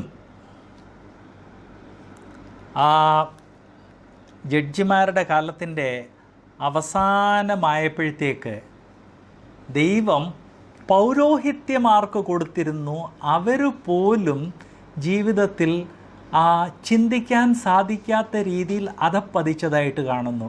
അതിൻ്റെ ബെസ്റ്റ് എക്സാമ്പിളാണ് ഏലിയുടെ കുടുംബം. ഏലി ഒരു പുരോഹിതനായിരുന്നല്ലോ, അന്നത്തെ ചീഫ് പ്രീസ്റ്റ് ആയിരുന്നല്ലോ. ആൻഡ് പഴയ നിയമത്തിലെ സിസ്റ്റമിനനുസരിച്ച് ഏലിയുടെ മക്കളാണ് പൗരോഹിത്യം കണ്ടിന്യൂ ചെയ്യേണ്ടത്. ഏലിയുടെ മക്കളെന്ന് പറഞ്ഞു കഴിഞ്ഞാൽ ആ നാട്ടിലെ ഏറ്റവും വഷളന്മാരായിരുന്നെന്നാണ് ദൈവവചനം പറയുന്നത്. ഏലിയെക്കുറിച്ച് പറയുമ്പോൾ ഒരു പ്രത്യേക കാര്യം ദൈവവചനം രേഖപ്പെടുത്തിയിട്ടുണ്ട്. ദൈവവചനത്തിൽ ഒരു സ്റ്റേറ്റ്മെൻറ്റ് പോലും ആവശ്യമില്ലാതെ അല്ല ദൈവാത്മാവ് രേഖപ്പെടുത്തിയിരിക്കുന്നത് നാം മനസ്സിലാക്കണം. ഏലിയെക്കുറിച്ച് ദൈവവചനത്തിൽ പറഞ്ഞിരിക്കുന്നത് അൺയൂഷ്വലി ഫാറ്റ് ഒരു വ്യക്തിയായിരുന്നെന്ന്. അതിൽ നിന്ന് നമുക്കെത്താവുന്ന നിഗമനം പ്രോബബ്ലി ഭക്ഷണപ്രിയനായിരുന്നു. അത് ഏലിയുടെ മക്കൾ അത് വളരെ ക്ലിയറായിട്ട് കാണിച്ച ആളുകൾ യാഗത്തിന് വേണ്ടി വരുമ്പോൾ സത്യദൈവത്തിന് വേണ്ടി അവർ ഏൽപ്പിക്കുന്ന യാഗത്തെ ദൈവത്തെ പുച്ഛിച്ച് അവർക്കതിൽ ആവശ്യമുള്ളത് അതൊരു മുപ്പല്ലിയും കൊണ്ട് അവർ എടുത്തുകൊണ്ട് പോകുമായിരുന്നു. അന്നത്തെ കൂട്ടുകുടുംബ സിസ്റ്റത്തിൻ്റെ കാരണം കൊണ്ട് മോസ്റ്റ് പ്രോബബ്ലി ഏലിക്കും ഇതിൽ ഒരു പങ്ക് അല്ലെങ്കിൽ ഷെയർ ഉണ്ടായിരുന്നു എന്ന് നമുക്ക് ചിന്തിക്കാൻ കാരണമുണ്ട്. സോ ഏലിയുടെ മക്കൾ വഷളായതോടെ things became very bad. And ഏലിയെക്കുറിച്ചുള്ള ആ പ്രവചനം ശമൂവേലിൽ കൂടെയാണല്ലോ ദൈവം അറിയിച്ചത്. അതിൽ ദൈവം പ്രത്യേകം പറയുന്ന ഒരു കാര്യമുണ്ട്, കേൾക്കുന്നവരുടെ their ears will tingle. അതുപോലെ ഉള്ള ഒരു ശാപമാണ് ദൈവം ഏലിയുടെ കുടുംബത്തെക്കുറിച്ച് പറഞ്ഞത്. ഇത് കണ്ടിട്ട് ശമൂവേലിന് കാര്യങ്ങളെല്ലാം മനസ്സിലായോ? ഏലിയുടെ ഫോളോവറായിരുന്നു സാമുവേൽ. ദൈവം മുഖാമുഖമായിട്ട് ശമൂവേലിനോട് സംസാരിച്ചിരുന്നു. ആ ശമൂവേലിന് മനസ്സിലായോ? നോ. ശമൂവേലിൻ്റെ മക്കൾ ഏലിയുടെ മക്കൾ പോലെ തന്നെ അധപ്പതിച്ചവരായിരുന്നു. ജനം അങ്ങ് ഡെസ്പറേറ്റായി. കാരണം അവർ നോക്കിയിട്ട് അവർക്ക് തന്നെ അവരുടെ ഇടയ്ക്കുള്ള വഷളത്വം നല്ലതുപോലെ മനസ്സിലാകുന്നുണ്ട്. ഇവിടെ പ്രത്യേകം നമ്മൾ മനസ്സിലാക്കേണ്ട ഒരു കാര്യം, ദൈവജനം വഷളത്വത്തെ സ്നേഹിക്കുകയും അങ്ങനെ ജീവിക്കുകയും ചെയ്യുന്ന സമയത്ത് തന്നെ അവർക്ക് രണ്ട് നേച്ചറുള്ളതിൻ്റെ കാരണം കൊണ്ട്, അവരുടെ പാപ സ്വഭാവത്തിൻ്റെ കാരണം കൊണ്ട് ചെന്ന് അതെല്ലാം ചെയ്യുന്നു. എന്നാൽ അവരുടെ അകത്തൊരു പുതിയ നേച്ചറും ഉണ്ട്. ആ പുതിയ നേച്ചറിൻ്റെ കാരണം കൊണ്ട് ഇത് തെറ്റാണെന്ന് അവർക്കറിയാം. തെറ്റായതുകൊണ്ട് അവരിൽ ചിലരെങ്കിലും ഒരു മാറ്റം ആഗ്രഹിക്കുന്നു. അങ്ങനെ മാറ്റം ആഗ്രഹിക്കുന്ന ആളുകൾ ശമൂവേലിനോട് ഫൈനലി പറഞ്ഞു, പ്രശ്നം എന്ത് എന്ന് ഞങ്ങൾക്ക് മനസ്സിലായി. നിൻ്റെ മക്കളോ വഷളാണ്, നിനക്ക് ഞങ്ങളെ ലീഡ് ചെയ്യാൻ സാധിക്കുന്നില്ല. ദൈവജനം വളരെ കറപ്റ്റായി കഴിഞ്ഞു. അതിൻ്റെ പരിഹാരം ഞങ്ങൾ കണ്ടെത്തിയിരിക്കുന്നത്, നമ്മുടെ ചുറ്റിനുള്ള വിജാതിയർക്ക് രാജാക്കന്മാരുണ്ട്, അതുപോലെ ഒരു രാജാവിനെ ഞങ്ങൾക്ക് വാഴ്ത്തി തരണം. നമ്മൾ അതിൽ നിന്ന് ഓർക്കേണ്ട ഒരു കാര്യം, പ്രശ്നം എന്ത് എന്ന് കണ്ടാലും അതിൻ്റെ കാരണം എന്ത് എന്ന ആളുകൾക്ക് മനസ്സിലാകണമെന്ന് നിർബന്ധമില്ല. അവർ നോക്കിയിട്ട് പ്രശ്നം എന്ത് എന്നവർക്കറിയാമായിരുന്നു. ദൈവജനം വളരെ വഷളായി. കാരണം എന്ത്? അത് മനുഷ്യൻ്റെ പാപമാണെന്നും ദൈവത്തെ വിട്ടുപോയത് കൊണ്ടാണെന്നും ദൈവവചനം ഫ്രഷായിട്ട് ഒന്ന് പഠിപ്പിക്കുന്ന ആളുകളെ നമ്മുടെ ഇടയ്ക്ക് അയക്കണം എന്നുള്ളത് അത് അവർക്ക് മനസ്സിലായില്ല. ദൈവജനത്തെ യോന അസീറിയൻസിനെ ദൈവത്തിലേക്ക് മടങ്ങി വരുവാൻ വേണ്ടി വിളിച്ച രീതിയിൽ ദൈവജനത്തെ ദൈവത്തിലേക്ക് മടങ്ങി വരുവാൻ വേണ്ടി വിളിക്കുന്ന നായകന്മാരെ അയക്കണം എന്നായിരുന്നു അതിൻ്റെ പരിഹാരം. എന്നാൽ അവർ അതിൻ്റെ കാരണം മനസ്സിലാക്കാത്തത് കൊണ്ട് അവർ പരിഹാരം കണ്ടെത്തിയത്, നമ്മുടെ ചുറ്റിനുള്ള വിജാതിയർക്ക് രാജാക്കന്മാരുണ്ട്, ആർക്കെന്ത് പ്രശ്നമുണ്ടെങ്കിൽ ഈ രാജാവിൻ്റെ അടുത്ത് പോയാൽ മതി, പ്രശ്നം പരിഹരിച്ച് കിട്ടും. മന്ത്രിമാരുടെ അടുത്ത് പോയാൽ മതി, പ്രശ്നം പരിഹരിച്ച് കിട്ടും. അങ്ങനൊരു സിസ്റ്റം നമ്മുടെ ഇടയ്ക്കുണ്ടെങ്കിൽ നമ്മുടെയും ആത്മീക പ്രശ്നങ്ങൾ എല്ലാം മാറിപ്പോകും. ഈ സിസ്റ്റത്തിൻ്റെ കാരണം കൊണ്ടാണ് നമ്മുടെ ചുറ്റിനുള്ള പട്ടത്വ സഭകൾ ആ വലിയൊരു പട്ടത്വം സൃഷ്ടിച്ചിരിക്കുന്നതല്ലേ, വൺ മാൻ മിനിസ്ട്രി സൃഷ്ടിച്ചിരിക്കുന്നത്. പ്രശ്നം അവർ കാണുന്നുണ്ട്, അതിൻ്റെ കാരണം എന്ത് എന്നവർ മനസ്സിലാക്കുന്നില്ല. കാരണം മനസ്സിലാക്കാതെ പോകുമ്പോൾ കണ്ടെത്തുന്ന പരിഹാരം പ്രശ്നത്തിൻ്റെ പരിഹാരമല്ല, പ്രശ്നത്തേക്കാൾ വലിയ പ്രശ്നമായിരിക്കും അവിടെ ഉണ്ടാക്കുന്നത്. ഫൈനലി അവർ ശമൂവേലിനോട് പറഞ്ഞു, ഒരു രാജാവിനെ വാഴ്ത്തിത്തരണമെന്ന്. ശമൂവേൽ തൻ്റെ ജീവിതത്തിൻ്റെ ലാസ്റ്റ് ആയപ്പോഴത്തേക്ക് താൻ ചെയ്യേണ്ടത് പ്രോപ്പർലി ചെയ്തില്ലെങ്കിലും ദൈവജനം ഈ ഡിമാൻഡ് വെച്ച് കഴിഞ്ഞതോടെ ശമൂവേലിന് വളരെയധികം വിഷമമായതായിട്ട് കാണുന്നുണ്ട്. കാരണം അവർ മനസ്സിലാക്കിയില്ല, ശമൂവേൽ മനസ്സിലാക്കി. ദൈവഭരണത്തിൽ ഭരിച്ചുകൊണ്ടിരിക്കുന്ന ദൈവത്തെ അവർ റിജക്റ്റ് ചെയ്തു. ഇനി ഞങ്ങൾക്ക് ദൈവഭരണമല്ല വേണ്ടത്, മനുഷ്യഭരണം മതി എന്നാണ് അവർ പറയുന്നത്. അതിനാണ് ശമൂവേൽ ദൈവം മുൻപാകെ ഒത്തിരി ആ വിഷയത്തെക്കുറിച്ച് വളരെ വിഷമിക്കുകയും ദൈവമായിട്ട് സംസാരിക്കുകയും ചെയ്തെങ്കിലും ദൈവം പറഞ്ഞു, ഓക്കെ, ഞാനൊരു രാജാവിനെ അവർക്ക് വേണ്ടി നിയമിച്ചിട്ടുണ്ട്, നീ ആ രാജാവിനെ വാഴ്ത്തി കൊടുക്കാൻ പറഞ്ഞു. അങ്ങനെയാണ് ശൗലിനെ അവരുടെ രാജാവായിട്ട് വാഴ്ത്തി കൊടുത്തത്. ശൗലിനെക്കുറിച്ച് ദൈവവചനത്തിൽ വായിക്കുന്നത് ലോകപ്രകാരം ഭരിക്കേണ്ട ഒരാൾ തന്നെയായിരുന്നു. എന്ന് പറഞ്ഞാൽ ഭരിക്കാൻ യോഗ്യനായിരുന്നു. He was tall, he was handsome, he was powerful. And ശൗലിനത് വളരെ വ്യക്തമായിട്ട് മനസ്സിലായിരുന്നു, ദൈവം തന്നെ ഭരിക്കുവാൻ വേണ്ടി അഭിഷേകം ചെയ്തതാണെന്ന്. ശൗല് ദൈവഭാഗത്ത് നടന്നു. ശൗൽ അങ്ങോട്ട് രാജാവായിട്ട് ആദ്യത്തെ മേജർ മിലിറ്ററി ക്യാമ്പയിൻ അങ്ങോട്ട് ഇറങ്ങിയതോടെ ശൗലിൻ്റെ കണ്ണ് ദൈവത്തിൽ നിന്ന് മനുഷ്യരിൽ നിന്നും ദ്രവ്യത്തിലോട്ടായി, ദ്രവ്യാഗ്രഹമായി.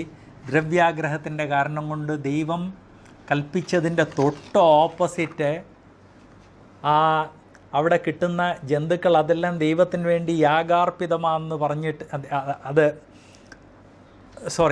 അവിടെ കിട്ടിയ ആ ആനിമൽസിനെ എല്ലാം കൊണ്ടുവന്നു. ആൻഡ് ഫൈനലി കൊണ്ടുവന്ന് കഴിഞ്ഞ് ശൗൽ ചെന്ന് ഇതെന്തെന്ന് ചോദിച്ചു കഴിഞ്ഞപ്പോൾ നല്ലൊരു എക്സ്ക്യൂസ് പറഞ്ഞ് ദൈവത്തിന് വേണ്ടി അർപ്പിക്കാൻ വേണ്ടി കൊണ്ടുവന്നതാണെന്ന്. ദൈവം അതിന് ഒരു ചോദ്യം ചോദിക്കുകയും ചെയ്തു. ദൈവത്തിന് യാഗമാണോ വേണ്ടത്?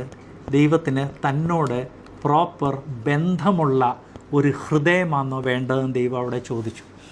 നമ്മൾ ഉൽപ്പത്തി തൊട്ട് ആവർത്തിച്ച് കാണുന്ന ഒരു കാര്യം, ദൈവം തൻ്റെ ജനത്തിന് അവർ ചോദിക്കുന്നതെല്ലാം കൊടുക്കുന്നു, ചോദിച്ചതെല്ലാം കൊടുത്തു. അവർ ചിന്തിക്കാത്ത കാര്യങ്ങൾ ദൈവം അവർക്ക് വേണ്ടി കരുതി വെച്ചു. എന്നാൽ അതെല്ലാം പ്രാപിച്ച് ആസ്വദിച്ച് കഴിയുമ്പോൾ മനുഷ്യൻ ഇമ്മീഡിയറ്റ്ലി പാപം ചെയ്യുന്നു. പാപം ചെയ്ത് അതിൻ്റെ റിസൾട്ട് ഇന്നതായിരിക്കും ദൈവം പറയുമ്പോൾ ഉടനെ അവിടെ കർത്താവെ എനിക്ക് രക്ഷ നൽകണേ, സഹായിക്കണേ എന്ന് ദൈവം മുൻപാകെ വിലപിക്കുന്നു. ബെസ്റ്റ് എക്സാമ്പിളാണ് കൈൻ. ഞാൻ എൻ്റെ സഹോദരൻ്റെ കാവൽക്കാരനാണെന്നൊന്ന് ദൈവത്തോട് ഈഗോയോട് ചോദിച്ച ആൾ, ഓക്കെ നിൻ്റെ ജീവിതത്തിൽ ഇന്നത് സംഭവിക്കുമെന്ന് പറഞ്ഞതോടെ ദൈവം മുൻപാകെ അവൻ കരയുകയും യാചിക്കുകയും ചെയ്തതായിട്ട് നാം കാണുന്നുണ്ട്. ഈവൻ കൈനിന് പോലും ദൈവം ഒരു സംരക്ഷണം നൽകിയായിട്ട് കാണുന്നുണ്ട്. സോ ഉൽപ്പത്തി തൊട്ട് ദൈവവചനത്തിലെ ഹിസ്റ്ററി വായിക്കുമ്പോൾ 3 കാര്യങ്ങളാണ് നാം കാണുന്നത്. ഈ 3 കാര്യങ്ങൾ മനസ്സിൽ വെച്ചാൽ ബൈബിൾ ഹിസ്റ്ററി വളരെ വ്യക്തമായിട്ട് നമുക്ക് മനസ്സിലാക്കാൻ സാധിക്കും. 1, ദൈവത്തിൻ്റെ കരുതൽ. 2, മനുഷ്യൻ്റെ ലംഘനം. 3, ദൈവത്തിൻ്റെ കരുണ. ഈ 3 ഹോൾ വേദപുസ്തകത്തിലെ ഹിസ്റ്ററി കംപ്ലീറ്റ്ലി ഈ 3 കാര്യത്തെ ചുറ്റിപ്പറ്റിയാണ് നാം കാണുന്നത്. വ്യക്തികളുടെ ജീവിതം അതുപോലെ തന്നെയാണ്. ദൈവത്തിൻ്റെ കരുതൽ, മനുഷ്യൻ്റെ ലംഘനം, ദൈവത്തിൻ്റെ കരുണ. ആ കരുണയുടെ കാരണം കൊണ്ട് ദൈവം പിന്നെയും മനുഷ്യനെ കരുതുന്നതായിട്ട് നാം കാണുന്നു. ശൗൽ രാജാവായി, ദ്രവ്യം കണ്ടു, ഇമ്മീഡിയറ്റ്ലി ദ്രവ്യാഗ്രഹമായി മാറി. ആൻഡ് ഫൈനലി ദൈവം ശൗലിനെ വിട്ടുമാറിയതായിട്ട് നാം കാണുന്നുണ്ട്. വിട്ടുമാറിയ സമയത്താണ് ശൗല് ആ വെളിച്ചപ്പാടത്തിയുടെ അടുത്ത് പോയത്. ശൗൽ ജീവിച്ചിരിക്കെ തന്നെ ദൈവം മറ്റൊരു വ്യക്തിയെ തിരഞ്ഞെടുത്തു. ബാഹ്യമായിട്ട് ശൗലിനെ ബാഹ്യമായിട്ട് കണ്ടു കഴിഞ്ഞാൽ ഒരു രാജാവാകാനുള്ള എല്ലാ യോഗ്യത ഉണ്ടായിരുന്നെങ്കിൽ ദൈവം അടുത്തത് തിരഞ്ഞെടുത്ത വ്യക്തിക്ക് ബാഹ്യമായിട്ട് നോക്കിക്കഴിഞ്ഞാൽ യാതൊരു യോഗ്യതയില്ലായിരുന്നു. മിലിറ്ററി ട്രെയിനിങ് ഇല്ലായിരുന്നു, വലിയ പ്രായമില്ലായിരുന്നു, കണ്ടു കഴിഞ്ഞാൽ ഉള്ള പ്രായം പോലും തോന്നത്തില്ലായിരുന്നു. ദാവീദിൻ്റെ ജീവിതം നമ്മൾ ഓർക്കുമ്പോൾ ദാവീദിൻ്റെ യുവപ്രായത്തിൽ ചെയ്ത പാപങ്ങളെക്കുറിച്ചൊക്കെ നമ്മൾ ഓർക്കാറുണ്ട്. എന്നാൽ നാം ഒരിക്കലും മറക്കാൻ പാടില്ലാത്ത ഒരു കാര്യം, വേദപുസ്തകത്തിൽ ചുരുക്കം ചില വ്യക്തികൾക്ക് മാത്രമേ അവരുടെ പേരിൻ്റെ കൂടെ അഡ്ജക്റ്റീവ്സ് ചേർത്തിട്ടുള്ളൂ. അബ്രഹാമിനെക്കുറിച്ചുണ്ട് വിശ്വാസികളുടെ പിതാവെന്ന്, മോശയെക്കുറിച്ചുണ്ട് ലോകത്തിൽ ഏറ്റവും സൗമ്യതയുള്ള വ്യക്തിയെന്ന്, നോഹയെക്കുറിച്ചുണ്ട് നീതിമാനായിരുന്നെന്ന്. ശൗലിനെക്കുറിച്ച് അങ്ങനെയൊന്നുമില്ല. എന്നാൽ ദാവീദിനെക്കുറിച്ച് പറയുന്നത് the man after God's own heart, ദൈവത്തിൻ്റെ ഹൃദയപ്രകാരമുള്ള വ്യക്തി. അതിൽ നിന്ന് നാം മനസ്സിലാക്കേണ്ടത് ഏത് വ്യക്തിയെ വേണമെങ്കിലും ദൈവത്തിൻ്റെ അടുത്ത് ഷേപ്പ് ചെയ്യാൻ സാധിക്കും, രൂപാന്തരപ്പെടുത്താൻ സാധിക്കും. കണ്ടീഷൻ ഇത്രയേ ഉള്ളൂ, ദൈവത്താൽ രൂപാന്തരപ്പെടുവാൻ വേണ്ടി നാം നമ്മെ തന്നെ ദൈവത്തിൻ്റെ കരങ്ങളിൽ ഭരമേൽപ്പിക്കണം. സോ അങ്ങനെ ദൈവഭരണം വിട്ട് മനുഷ്യഭരണമായതിൽ ആദ്യമേ ശൗൽ ഭരിച്ചു, അത് കഴിഞ്ഞ് ദാവീദ് ഭരിച്ചു. ദാവീദിൻ്റെ കാലം കഴിഞ്ഞപ്പോൾ ശലോമോൻ ഭരിച്ചു. ശലോമോൻ ഇതുപോലെ തന്നെ ദൈവം നിനക്ക് എന്ത് വേണം എന്ന് ചോദിച്ചു കഴിഞ്ഞപ്പോൾ അടിയന് പരിജ്ഞാനം മതി എന്ന് പറഞ്ഞു. ദൈവജ്ഞാനവും പരിജ്ഞാനവും സ്വത്തും അധികാരവും എല്ലാം കൊടുത്തു. ആൻഡ് ഫൈനലി നമ്മൾ കാണുന്നത് ദൈവത്തിൻ്റെ കരുതൽ. ദൈവത്തോട് ചുരുക്കം ചില കാര്യങ്ങൾ ചോദിച്ചു, ദൈവം എല്ലാം കൊടുത്തു. What was the result? മനുഷ്യൻ്റെ ലംഘനം, ശലോമോൻ്റെ ലംഘനം. ശലോമോൻ്റെ ലംഘനം കഴിഞ്ഞ് ശലോമോൻ്റെ കാലം കഴിഞ്ഞപ്പോൾ ശലോമോൻ്റെ മകൻ ഭരണത്തിൽ വന്നു.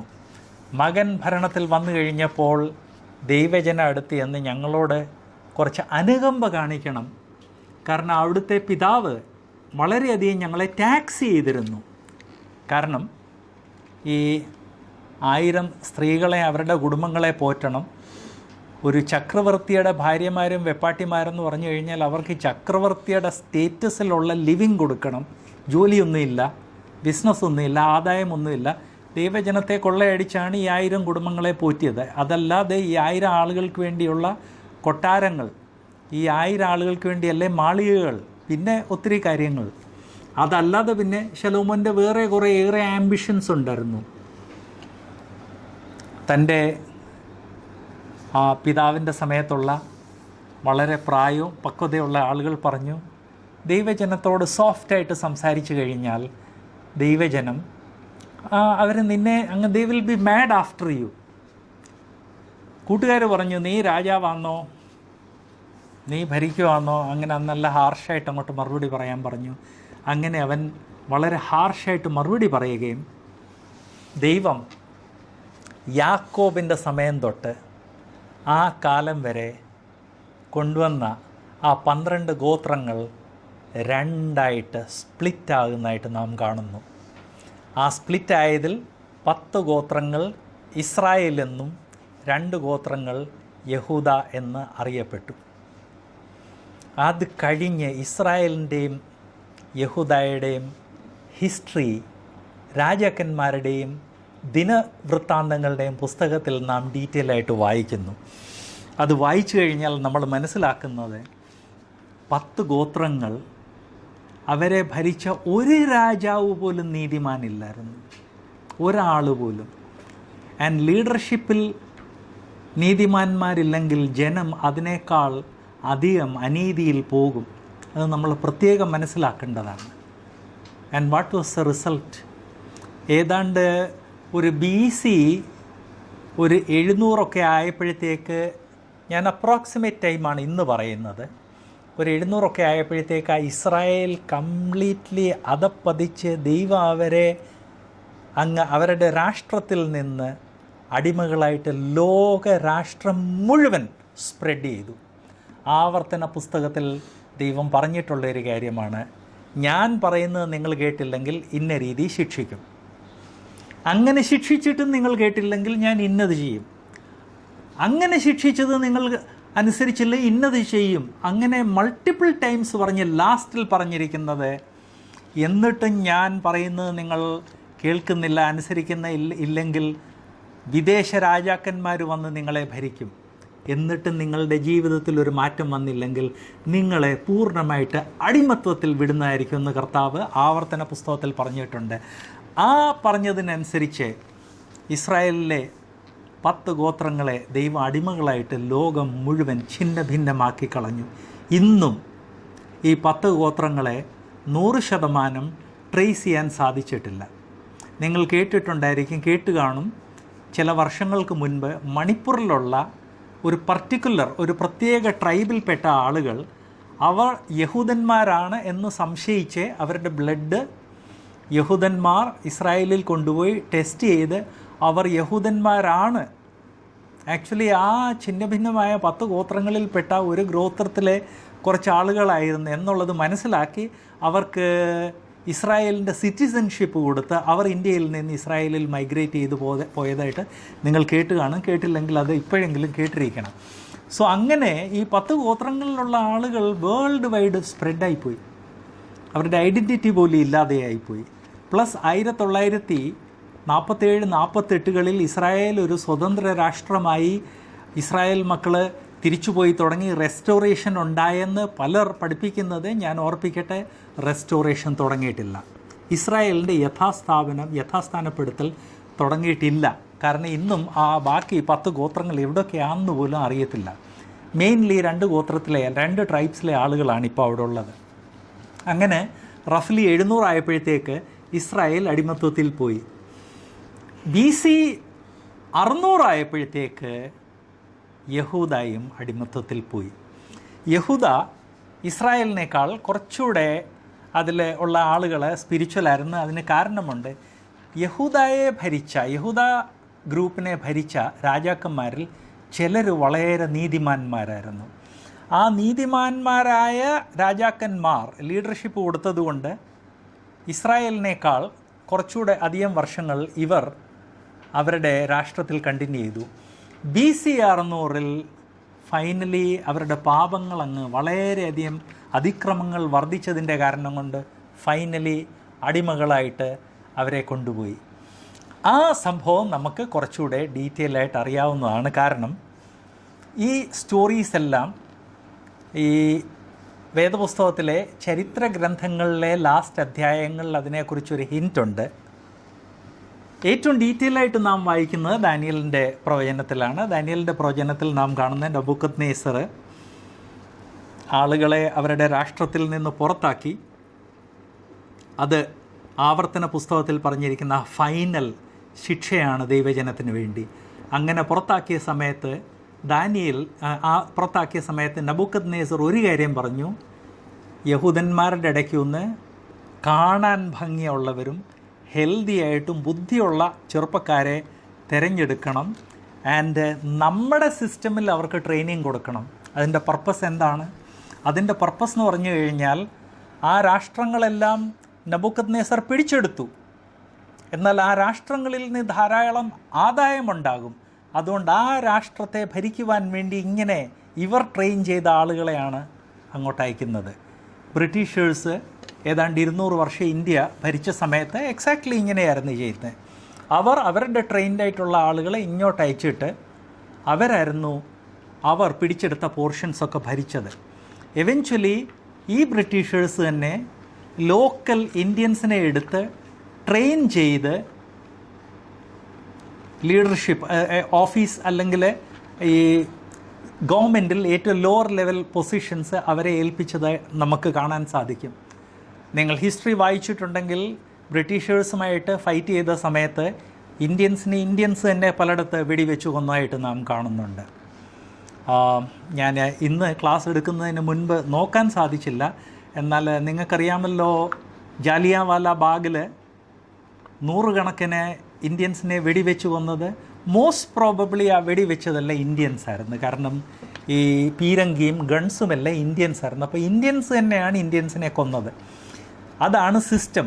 ഒരു രാഷ്ട്രം മറ്റേ രാഷ്ട്രത്തെ ഭരിക്കുമ്പോൾ ആ രാഷ്ട്രത്തിൽ നിന്നുള്ള ആളുകളെ സെലക്ട് ചെയ്ത് അവരെ കൊണ്ടാണ് എല്ലാ ഡേർട്ടി ആയിട്ടുള്ള കാര്യങ്ങളെല്ലാം ചെയ്യിപ്പിക്കുന്നത്. അതിനുവേണ്ടിയാണ് നെബൂഖദ്നേസർ പറഞ്ഞത് ഏറ്റവും കഴിവുള്ള ആളുകളെ തിരഞ്ഞെടുത്ത് ട്രെയിനിങ് കൊടുക്കണമെന്ന്. അങ്ങനെ training കൊടുത്തതിൽ Daniel, Shadrak, Meshach, Abednego അവരെക്കുറിച്ച് നാം പ്രത്യേകം കാണുന്നുണ്ട്. ആ അടിമത്വത്തിൽ പോലും ഷൈൻ ചെയ്ത ആളുകൾ. ദാനിയേലിന് ദൈവം കുറേ പ്രവചനങ്ങൾ കൊടുത്തിരുന്നു. അങ്ങനെയുള്ള പ്രവചനങ്ങളിൽ ഒരു പ്രത്യേക പ്രവചനമാണ് 70 ആഴ്ചവട്ടത്തിൻ്റെ പ്രവചനം. അതിൽ എക്സാക്ട്ലി പറഞ്ഞിട്ടുണ്ട്, ഇന്ന കൽപ്പന പുറപ്പെടുവിക്കുന്നത് തൊട്ട് പിന്നെ ദൈവജനത്തിന് വേണ്ടി 70 ആഴ്ചകൾ നൽകിയിരിക്കുന്നു. പ്രവചനം എടുത്ത് ഇൻ്റർപ്രറ്റ് ചെയ്യുമ്പോൾ അവിടെ 70 ആഴ്ചവട്ടം എന്ന് പറഞ്ഞാൽ 490 ദിവസമാണ്. ഈ 490 ദിവസങ്ങൾ 490 വർഷങ്ങളെ കാണിക്കുന്നു. ദൈവം അങ്ങനെ തനിക്ക് വരാനുള്ള പ്ലാൻസ് എല്ലാം ദാനിയേലിന് വെളിപ്പെടുത്തി കൊടുത്തു. ദൈവവചനം അത് രേഖപ്പെടുത്തി. ഇതെല്ലാം കഴിഞ്ഞ് ചില വർഷങ്ങൾ കഴിഞ്ഞ് പെട്ടെന്ന് ദൈവം ഒരു രാജാവിൻ്റെ മനസ്സിൽ ഒരു പ്രത്യേക ഒരു പ്രേരണ കൊടുത്തു. ആ രാജാവ് ദൈവജനം അല്ലെങ്കിൽ ഇസ്രായേൽ എന്ന് പറയുന്ന ആളുകൾ അവർക്കവരുടെ ഒരു രാഷ്ട്രമുണ്ട്, അവർക്കവരുടെ ദേവാലയങ്ങളൊക്കെ ഉണ്ടല്ലേ, എന്നാൽ ആർക്കെങ്കിലും തിരിച്ചു പോകണമെങ്കിൽ പോകട്ടെ എന്ന് ആജ്ഞ ഇറക്കി. അങ്ങനെ ദൈവജനത്തിലെ ഒരു ബാച്ച് പോയതായിട്ട് നാം കാണുന്നുണ്ട്. ആ ബാച്ച് പോയി കഴിഞ്ഞ് അധികം താമസിക്കാതെ എസ്രാ ശാസ്ത്രി ചെന്ന് ആ സിറ്റി റീബിൽഡിങ് തുടങ്ങുന്നതായിട്ട് നമുക്ക് കാണാൻ സാധിക്കും. ഇത് എസ്രായുടെ ഗ്രന്ഥത്തിൽ നാം കാണുന്നു. എന്നാൽ എസ്രാ ശാസ്ത്രി റീബിൽഡിങ് തുടങ്ങിയപ്പോൾ വിജാതീയർക്ക് ഭയങ്കര എതിരുണ്ടായതായിട്ട് നാം കാണുന്നു. ആൻഡ് വിജാതീയർ അതിനെ ഭയങ്കരമായിട്ട് അറ്റാക്ക് ചെയ്യുകയും അത് ഫൈനലി സ്റ്റോപ്പ് ചെയ്യിപ്പിച്ചതായിട്ട് നാം കാണുന്നു. അവിടെ ഒരു കാര്യം ഓർപ്പിക്കട്ടെ, ദൈവജനം അധപ്പതിച്ച് കിടക്കുമ്പോൾ ദൈവജനത്തിൻ്റെ മധ്യേ ഏതെങ്കിലും രീതിയിലുള്ള നവീകരണ പ്രവർത്തനം തുടങ്ങുമ്പോൾ പലപ്പോഴും ദൈവജനം അതിനെ അംഗീകരിച്ചാൽ പോലും പുറത്തു നിൽക്കുന്ന ആളുകൾക്ക് വലിയ എതിരുണ്ടാകും. അവർ എന്നിട്ട് അകത്തുള്ള ആളുകളെ മാനിപ്പുലേറ്റ് ചെയ്ത് ഈ നവീകരണത്തെ സ്റ്റോപ്പ് ചെയ്യാൻ വേണ്ടി ശ്രമിക്കും. അങ്ങനെ എസ്രായുടെ കാലത്ത് നടന്ന ആ റിവൈവൽ സ്റ്റോപ്പ് ചെയ്തു. കുറച്ച് വർഷങ്ങൾ കഴിഞ്ഞ് പിന്നെയും രാജാവിൻ്റെ ഹൃദയത്തിൽ ദൈവം വർക്ക് ചെയ്തു. അന്ന് ഭരിക്കുന്ന രാജാവിൻ്റെ ഹൃദയത്തിൽ ദൈവം വർക്ക് ചെയ്തു. നെഹമ്യാവിൻ്റെ കാലം വന്നു.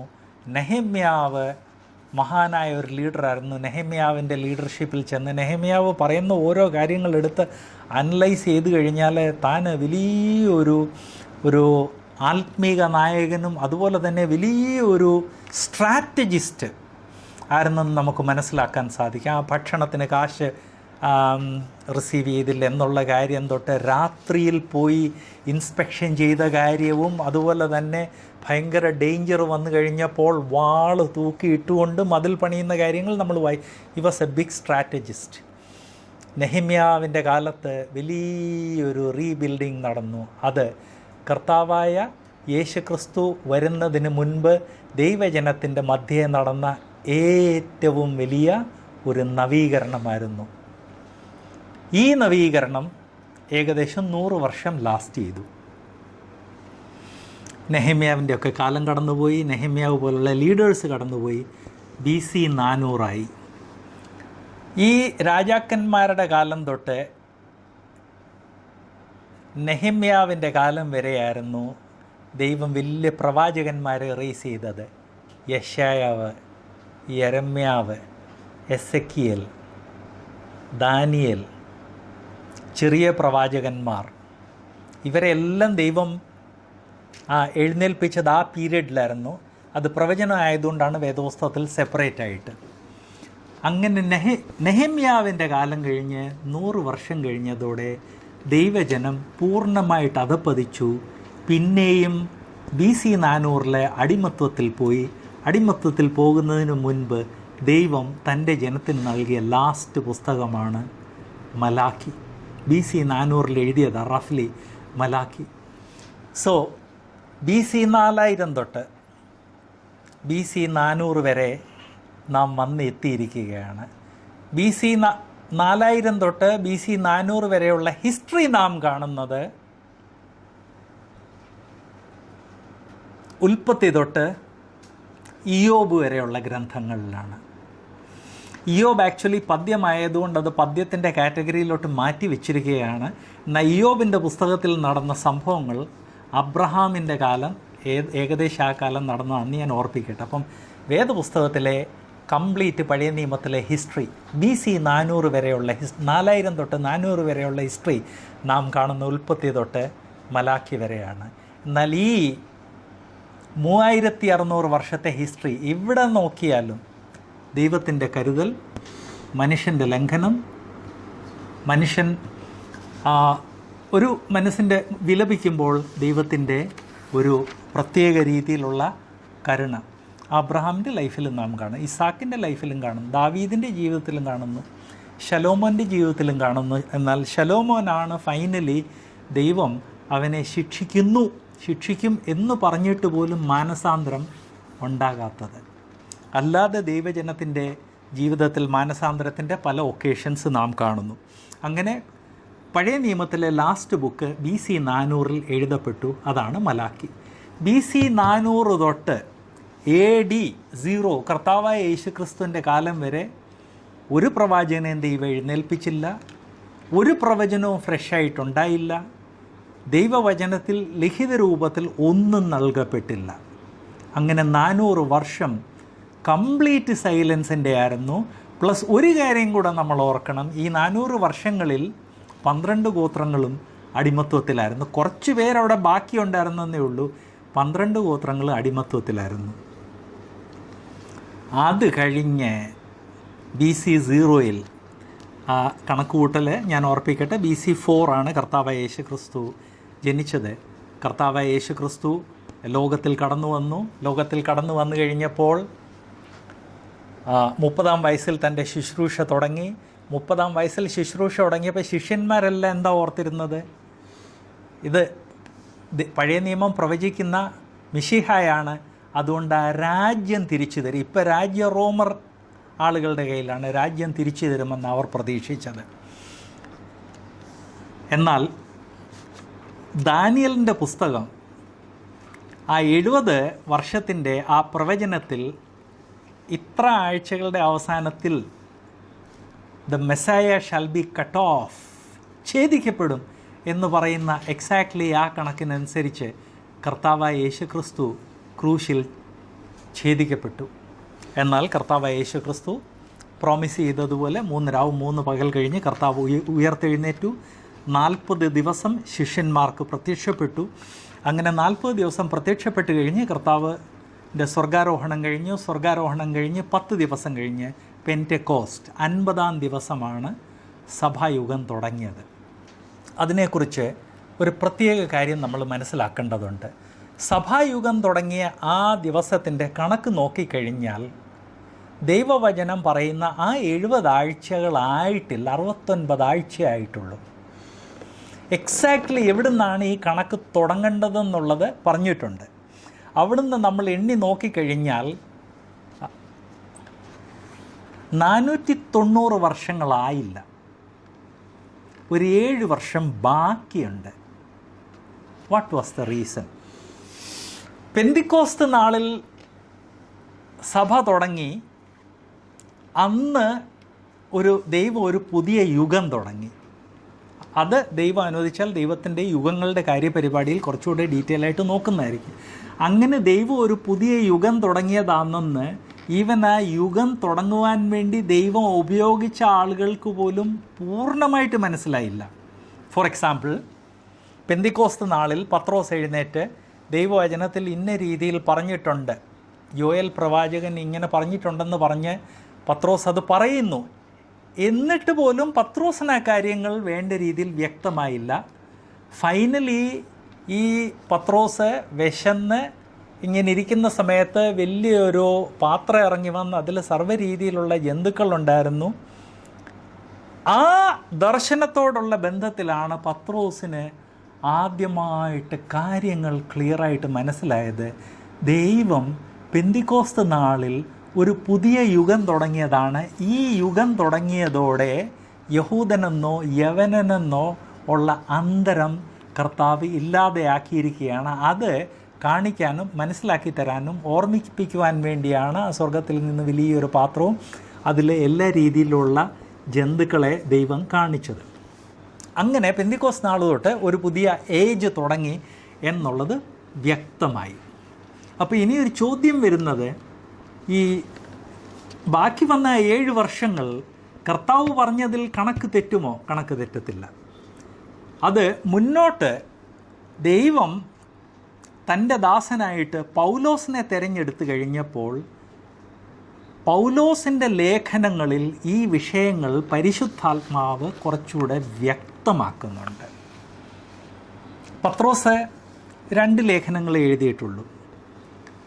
വേണ്ടത്ര ഡീറ്റെയിൽസ് എഴുതാനുള്ള ലെങ്ത് ഇല്ല. എന്നാൽ റോമാലേഖനം പോലുള്ള വലിയ ലേഖനം, 1 കൊരിന്ത്യർ 2 കൊരിന്ത്യർ ഇങ്ങനെയുള്ള ലേഖനങ്ങളിൽ വ്യക്തമായിട്ട് പറയുന്നൊരു കാര്യമുണ്ട്. ഈ കാണുന്ന യുഗം, സഭായുഗം എന്ന് നമ്മൾ അറിയുന്ന ഈ യുഗം ഒരു മർമ്മമായിരുന്നു. പഴയ നിയമകാലത്തിൽ ഇതൊരു മർമ്മമായിരുന്നു. മർമ്മം അല്ലെങ്കിൽ ഇംഗ്ലീഷിൽ മിസ്റ്ററി എന്ന് പറഞ്ഞു കഴിഞ്ഞാൽ അതിൻ്റെ പുറത്തുള്ള ആളുകൾക്ക് അറിയത്തില്ല. ദേ ഡു നോട്ട് നോ, അതവർക്ക് വെളിപ്പെടുത്തത്തില്ല. സോ സംഭവിച്ചത് എന്തെന്ന് പറഞ്ഞാൽ, ഇനി 470 വർഷങ്ങൾ ഇന്നത് തൊട്ടുണ്ടാകും എന്ന് കർത്താവ് പറഞ്ഞെങ്കിലും അതിൻ്റെ ലാസ്റ്റ് 7 വർഷം ഫുൾഫിൽ ആകുന്നതിന് തൊട്ട് മുൻപ് കർത്താവ് ഒരു പുതിയ യുഗം തുടങ്ങി. അത് പഴയ നിയമത്തിൽ എന്തുകൊണ്ട് പറഞ്ഞില്ല ഈ യുഗത്തെക്കുറിച്ച്? മർമ്മമായതുകൊണ്ടാണ്. ഇപ്പം ചർച്ച് ഏജിൻ്റെ ഒരു പ്രത്യേകത എന്ന് പറഞ്ഞു കഴിഞ്ഞാൽ, ചർച്ച് ഏജ് ഒരു മർമ്മമായതുകൊണ്ട് പഴയ നിയമത്തിലെ ഒരു പ്രവചനത്തിലും ചർച്ച് ഏജിനെക്കുറിച്ച് പറഞ്ഞിട്ടില്ല. പഴയ നിയമത്തിൽ പറഞ്ഞിരിക്കുന്ന ആ 70 വർഷത്തിൻ്റെ പ്രവചനം അല്ലെ 490 വർഷത്തെ പ്രവചനത്തിൽ ലാസ്റ്റ് 7 വർഷത്തിന് മുൻപ് കർത്താവ് ഇമ്മീഡിയറ്റ്ലി ആ യുഗത്തെ അങ്ങോട്ട് കട്ട് ചെയ്തിട്ട് ഈ മർമ്മത്തെ അങ്ങ് ഇൻട്രൊഡ്യൂസ് ചെയ്യുകയാണ്. ചർച്ച് എന്ന് പറഞ്ഞാൽ ഇതൊരു സ്പെഷ്യൽ ഏജാണ്. അപ്പോൾ ആ 7 വർഷമോ അത് ദൈവത്തിൻ്റെ കാര്യപരിപാടി ദൈവം പറഞ്ഞതുപോലെ തന്നെ നടക്കും. ചർച്ച് ഏജിൻ്റെ അവസാനമാകുമ്പോൾ സഭ ഭൂമിയിൽ നിന്ന് ഉൽപ്രാവണത്തിൽ കൂടെ മധ്യാകാശത്ത് എടുക്കപ്പെടും. കഴിഞ്ഞ 2000 വർഷങ്ങളായിട്ട് നാമും ഈ 2000 വർഷങ്ങളിൽ ഈ ലോകത്തിൽ കർത്താവ് റേസ് ചെയ്ത വിശ്വാസികളെല്ലാം കർത്താവിൻ്റെ 2ാം വരവിന് വേണ്ടി വെയിറ്റ് ചെയ്യുമായിരുന്നു. കർത്താവിൻ്റെ രണ്ടാം വരവ് തന്നെ 2 ഘട്ടത്തിലാണെന്നുള്ളത് പുതിയ നിയമത്തിലെ പല ലേഖനങ്ങൾ വളരെ വ്യക്തമാക്കുന്നുണ്ട്. ആദ്യമേ കർത്താവ് മധ്യാകാശത്ത് വരും. മധ്യാകാശത്ത് വന്ന് സഭയെ എടുത്തു കഴിയുമ്പോൾ, ആ മർമ്മമായ സഭ എടുത്തു കഴിയുമ്പോൾ, ആ ബാക്കിയുള്ള 7 വർഷങ്ങൾ അതങ്ങോട്ട് കണ്ടിന്യൂ ചെയ്യും. അടുത്ത 7 വർഷം ഈ ലോകത്തിൽ, ആ ദാനിയേൽ പ്രവചനത്തിൽ കർത്താവ് പറഞ്ഞ 70 ആഴ്ചവട്ടത്തിൻ്റെ എക്സാമ്പിളിൽ ലാസ്റ്റ് ആഴ്ചവട്ടത്തിൻ്റെ ആ സംഭവം ഈ ലോകത്തിൽ നടക്കും. അന്ന് യഹൂദന്മാരുടെ ദേവാലയം അത് റെസ്റ്റോർ ചെയ്യപ്പെടും. അവിടെ കർത്താവിൻ്റെ ഈ പെന്തിക്കോസ്തിന് മുൻപുണ്ടായിരുന്ന, അല്ലെങ്കിൽ ആ ദേവാലയം നശിപ്പിക്കുന്നതിന് മുൻപുണ്ടായിരുന്നതുപോലുള്ള യാഗങ്ങൾ അത് റെസ്റ്റോർ ചെയ്യും എന്നുള്ള കാര്യം ദൈവവചനം വ്യക്തമായിട്ട് പറയുന്നുണ്ട്. ആ 7 വർഷത്തിൽ 2 കാര്യങ്ങൾ നടക്കുന്നു. ഒന്ന്, മധ്യാകാശത്തിൽ വിശ്വാസികളുടെ അഗ്നി പരിശോധന. വിശ്വാസികളുടെ അഗ്നി പരിശോധനയെക്കുറിച്ച് 1 കൊരിന്ത്യർ 3-ാം അധ്യായവും എബ്രായ ലേഖനം 6-ാം അധ്യായം വ്യക്തമായിട്ട് പറയുന്നു. വിശ്വാസികൾക്ക് ശിക്ഷാവിധി ഇല്ല എന്ന് ദൈവവചനം വ്യക്തമാക്കുന്നെങ്കിലും വിശ്വാസികൾക്ക് ന്യായവിധി ഉണ്ട് എന്നുള്ളത് പുതിയ നിയമത്തിൽ ഡസൻ കണക്കിന് സ്ഥലത്ത് പറയുന്നുണ്ട്. നമ്മൾ സംഭവ ഓർ അതർ വിശ്വാസികളുടെ ന്യായവിധിയെക്കുറിച്ച് വേണ്ട രീതിയിൽ സംസാരിക്കാറില്ല. നമ്മളെല്ലാവരും മനസ്സിലാക്കേണ്ടത്, നമ്മുടെ അനുദിന ജീവിതത്തിലുള്ള കാര്യങ്ങൾ അത് അവിടെ പരിശോധിക്കപ്പെടും. നമുക്ക് ശിക്ഷയില്ല, ശിക്ഷാവിധിയില്ല, ന്യായവിധിയുണ്ട്. ശിക്ഷാവിധി വെള്ളസിംഹാസനത്തിന് മുൻപാണ്. ന്യായവിധി ഈ ഉൽപ്രാപണം കഴിഞ്ഞ് അടുത്ത 7 വർഷങ്ങളിലാണ് ദൈവവചനം വ്യക്തമാക്കുന്നുണ്ട്. 7 വർഷത്തിൻ്റെ അവസാനമാകുമ്പോൾ നമ്മുടെ ആ മധ്യാകാശത്തുള്ള ആ പീരീഡ് കഴിയുന്നു. ഭൂമിയിൽ ആ 70 ആഴ്ചവട്ടത്തിൻ്റെ ലാസ്റ്റ് വീക്ക് അത് കംപ്ലീറ്റ് ആകുന്നു. കർത്താവ് തൻ്റെ ഭക്തന്മാരെ കൂടെ ഇറങ്ങി വരുന്നു. സെക്കൻഡ് അഡ്വെൻറ്റ് എന്ന് സാധാരണ അതിന് പറയാറുണ്ട്. അത് ഈ ഉൽപ്രാപണവും കർത്താവിൻ്റെ ആ മധ്യാകാശത്തുനിന്ന് താഴോട്ട് ഇറങ്ങി വരുന്നതും തമ്മിൽ ഡിഫറൻസ് കാണിക്കാൻ വേണ്ടിയാണ് ഇതിന് റാപ്ചർ എന്നും സെക്കൻഡ് അഡ്വെൻറ്റ് എന്നും സാധാരണ പറയാറുണ്ട്. സെക്കൻഡ് അഡ്വെൻറ്റിൻ്റെ സമയത്ത് ധാരാളം കാര്യങ്ങൾ നടക്കും എന്നുള്ളത് പ്രത്യേകം നാം ഓർക്കണം. സെക്കൻഡ് അഡ്വെൻറ്റിൽ അതിനെക്കുറിച്ച് ഗോസ്പെൽസിൽ കർത്താവ് പറയുന്നുണ്ട്. കർത്താവ് വരും, 2 പേര് ഒന്നിച്ച് ബെഡിലായിരിക്കും, ഒരാൾ എടുക്കപ്പെടും. 2 പേര് കൃഷിഭൂമിയിലായിരിക്കും, ഒരാൾ എടുക്കപ്പെടും. അങ്ങനെ പറയുന്നത് അത് ബേസിക്കലി ആ സെക്കൻഡ് അഡ്വെൻറ്റിനെ കുറിച്ചാണെന്ന് നമ്മൾ മനസ്സിലാക്കണം. ഈ ലോകത്തിൽ 7 വർഷം അല്ലെങ്കിൽ ലാസ്റ്റ് 7 വർഷം കർത്താവ് പ്രോമിസ് ചെയ്ത് ഫുൾഫിൽ ആകുന്ന സമയത്ത് ദേവാലയം റെസ്റ്റോർ ചെയ്യപ്പെടും, യാഗങ്ങൾ റെസ്റ്റോർ ചെയ്യപ്പെടും. ആ സമയത്താണ് ലോകം ഭരിക്കുന്ന ഒരു പ്രഭു റൈസ് ചെയ്യുന്നത്. ആ പ്രഭുവിനെ ദൈവവചന അന്തിക്രിസ്തു എന്ന് പറയുന്നുണ്ട്. അന്തിക്രിസ്തു എന്നല്ല താൻ അറിയപ്പെടാൻ പോകുന്നത്, അത് ദൈവവചന അന്തിക്രിസ്തു എന്ന് പറയുന്നതേ ഉള്ളൂ.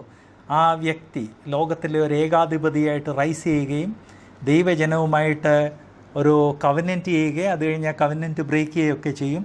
ആ സമയത്ത് ഈ ലോകത്തിൽ വിശ്വാസികളുണ്ടാകും. അത് സഭയല്ല എന്നുള്ളത് നമ്മൾ പ്രത്യേകം ഓർപ്പിക്കണം.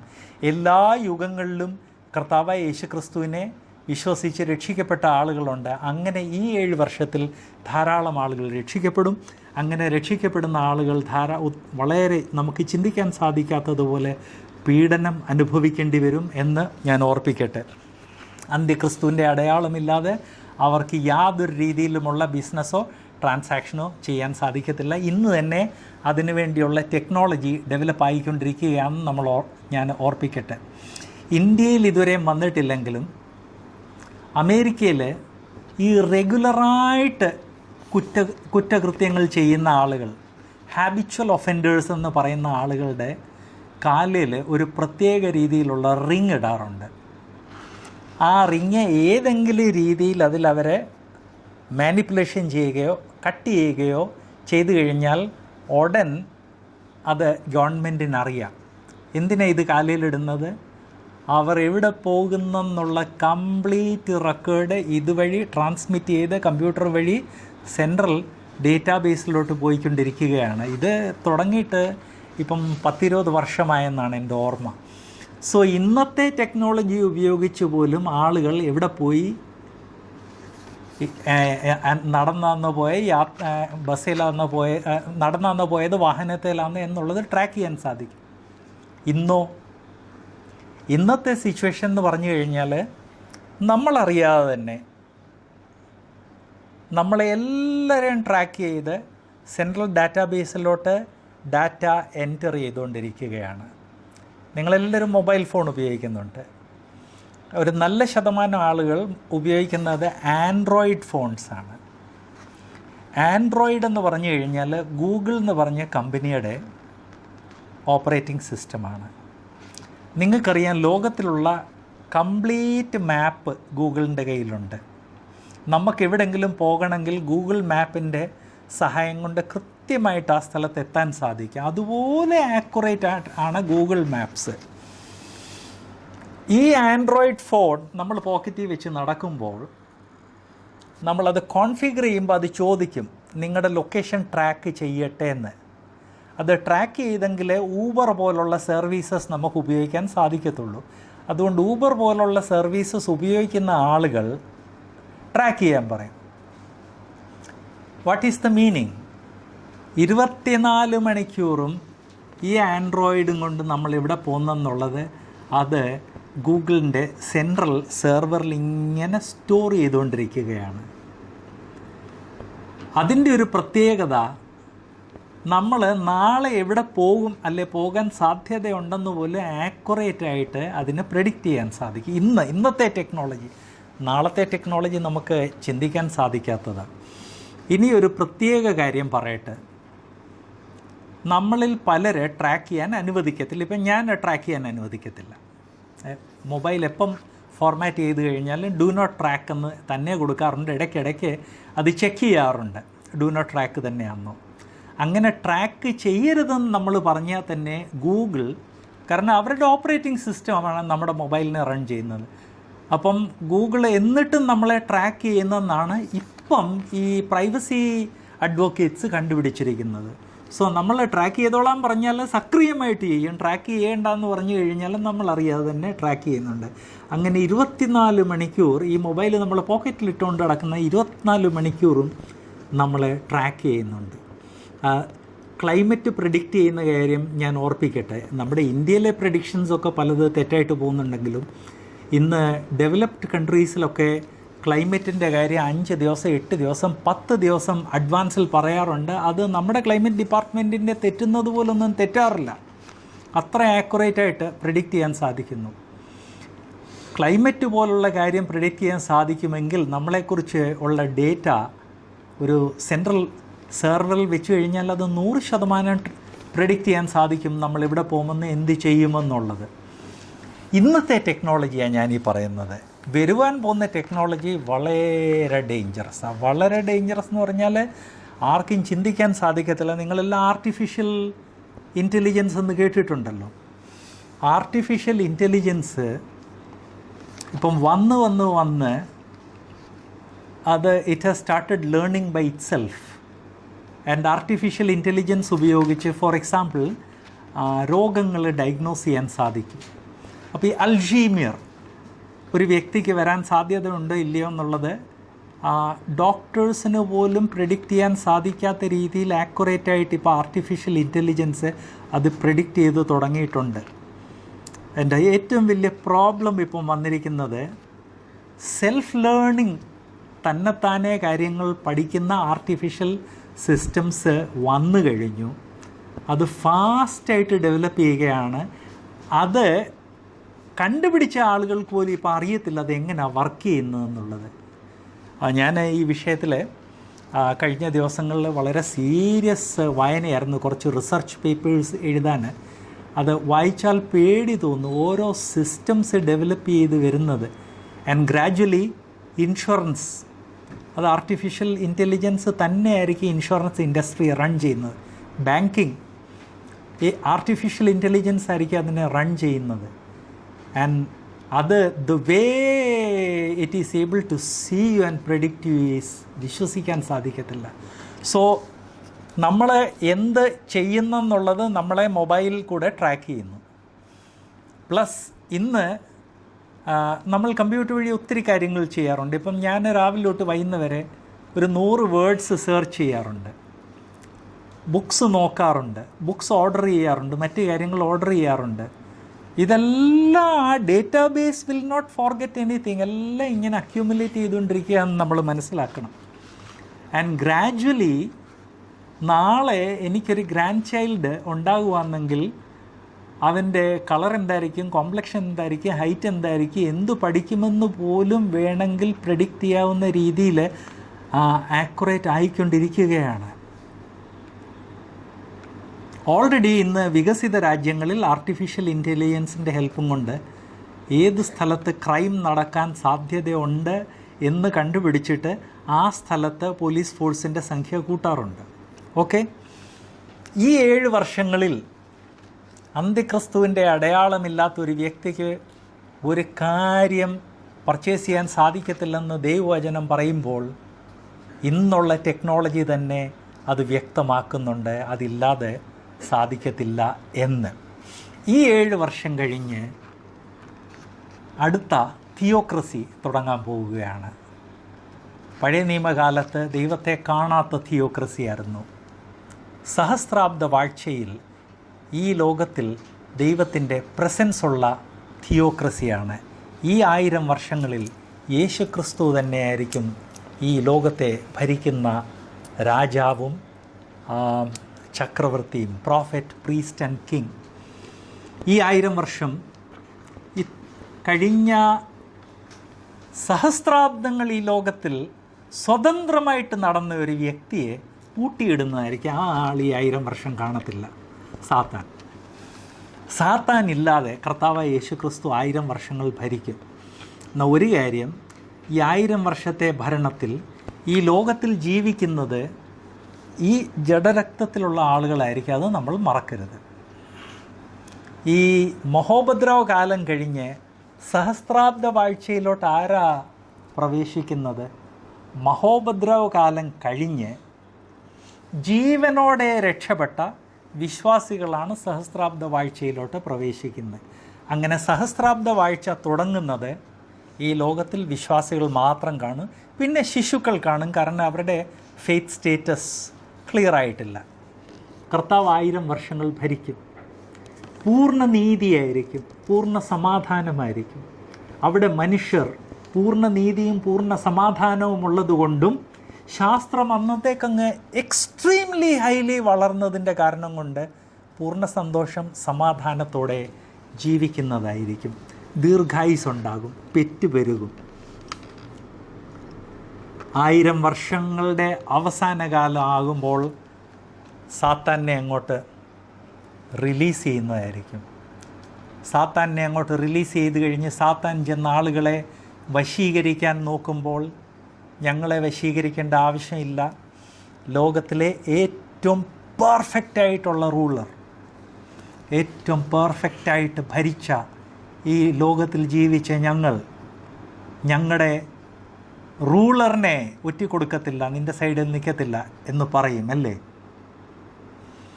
അതിൽ ഒരു ഗ്രൂപ്പ് ആളുകൾ എല്ലാം പെർഫെക്റ്റായിട്ട് ലഭിച്ചിട്ട് പോലും സാത്താൻ്റെ സൈഡിൽ നിൽക്കും.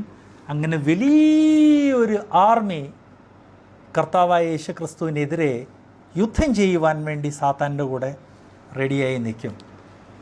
ആ ആർമിയെ കർത്താവ് നശിപ്പിക്കും. അത് നശിപ്പിച്ച് കഴിയുമ്പോൾ ആ ഏജ് തീർന്നു, 1000 വർഷത്തെ ഏജ് തീർന്ന് അടുത്ത സ്റ്റെപ്പിലോട്ട് നാം നീങ്ങുന്നു. വൈറ്റ് ത്രോൺ ജഡ്ജ്മെൻറ്റ്, വെള്ളസിംഹാസനത്തിൻ്റെ ജഡ്ജ്മെൻറ്റ്. ആ വെള്ളസിംഹാസനത്തിൻ്റെ ജഡ്ജ്മെൻറ്റിൽ പാപികളെ നിത്യനരകത്തിലേക്ക് വിട്ട് ജഡ്ജ്മെൻറ്റ് കംപ്ലീറ്റ് ആയി കഴിയുമ്പോൾ പുതിയ ആകാശവും പുതിയ ഭൂമിയും ഇറ്റേണിറ്റി തുടങ്ങുന്നതായിരിക്കും. ആ ഇറ്റേണിറ്റിയിൽ നാം കർത്താവിൻ്റെ കൂടെ പ്രവേശിക്കുന്നതായിരിക്കും.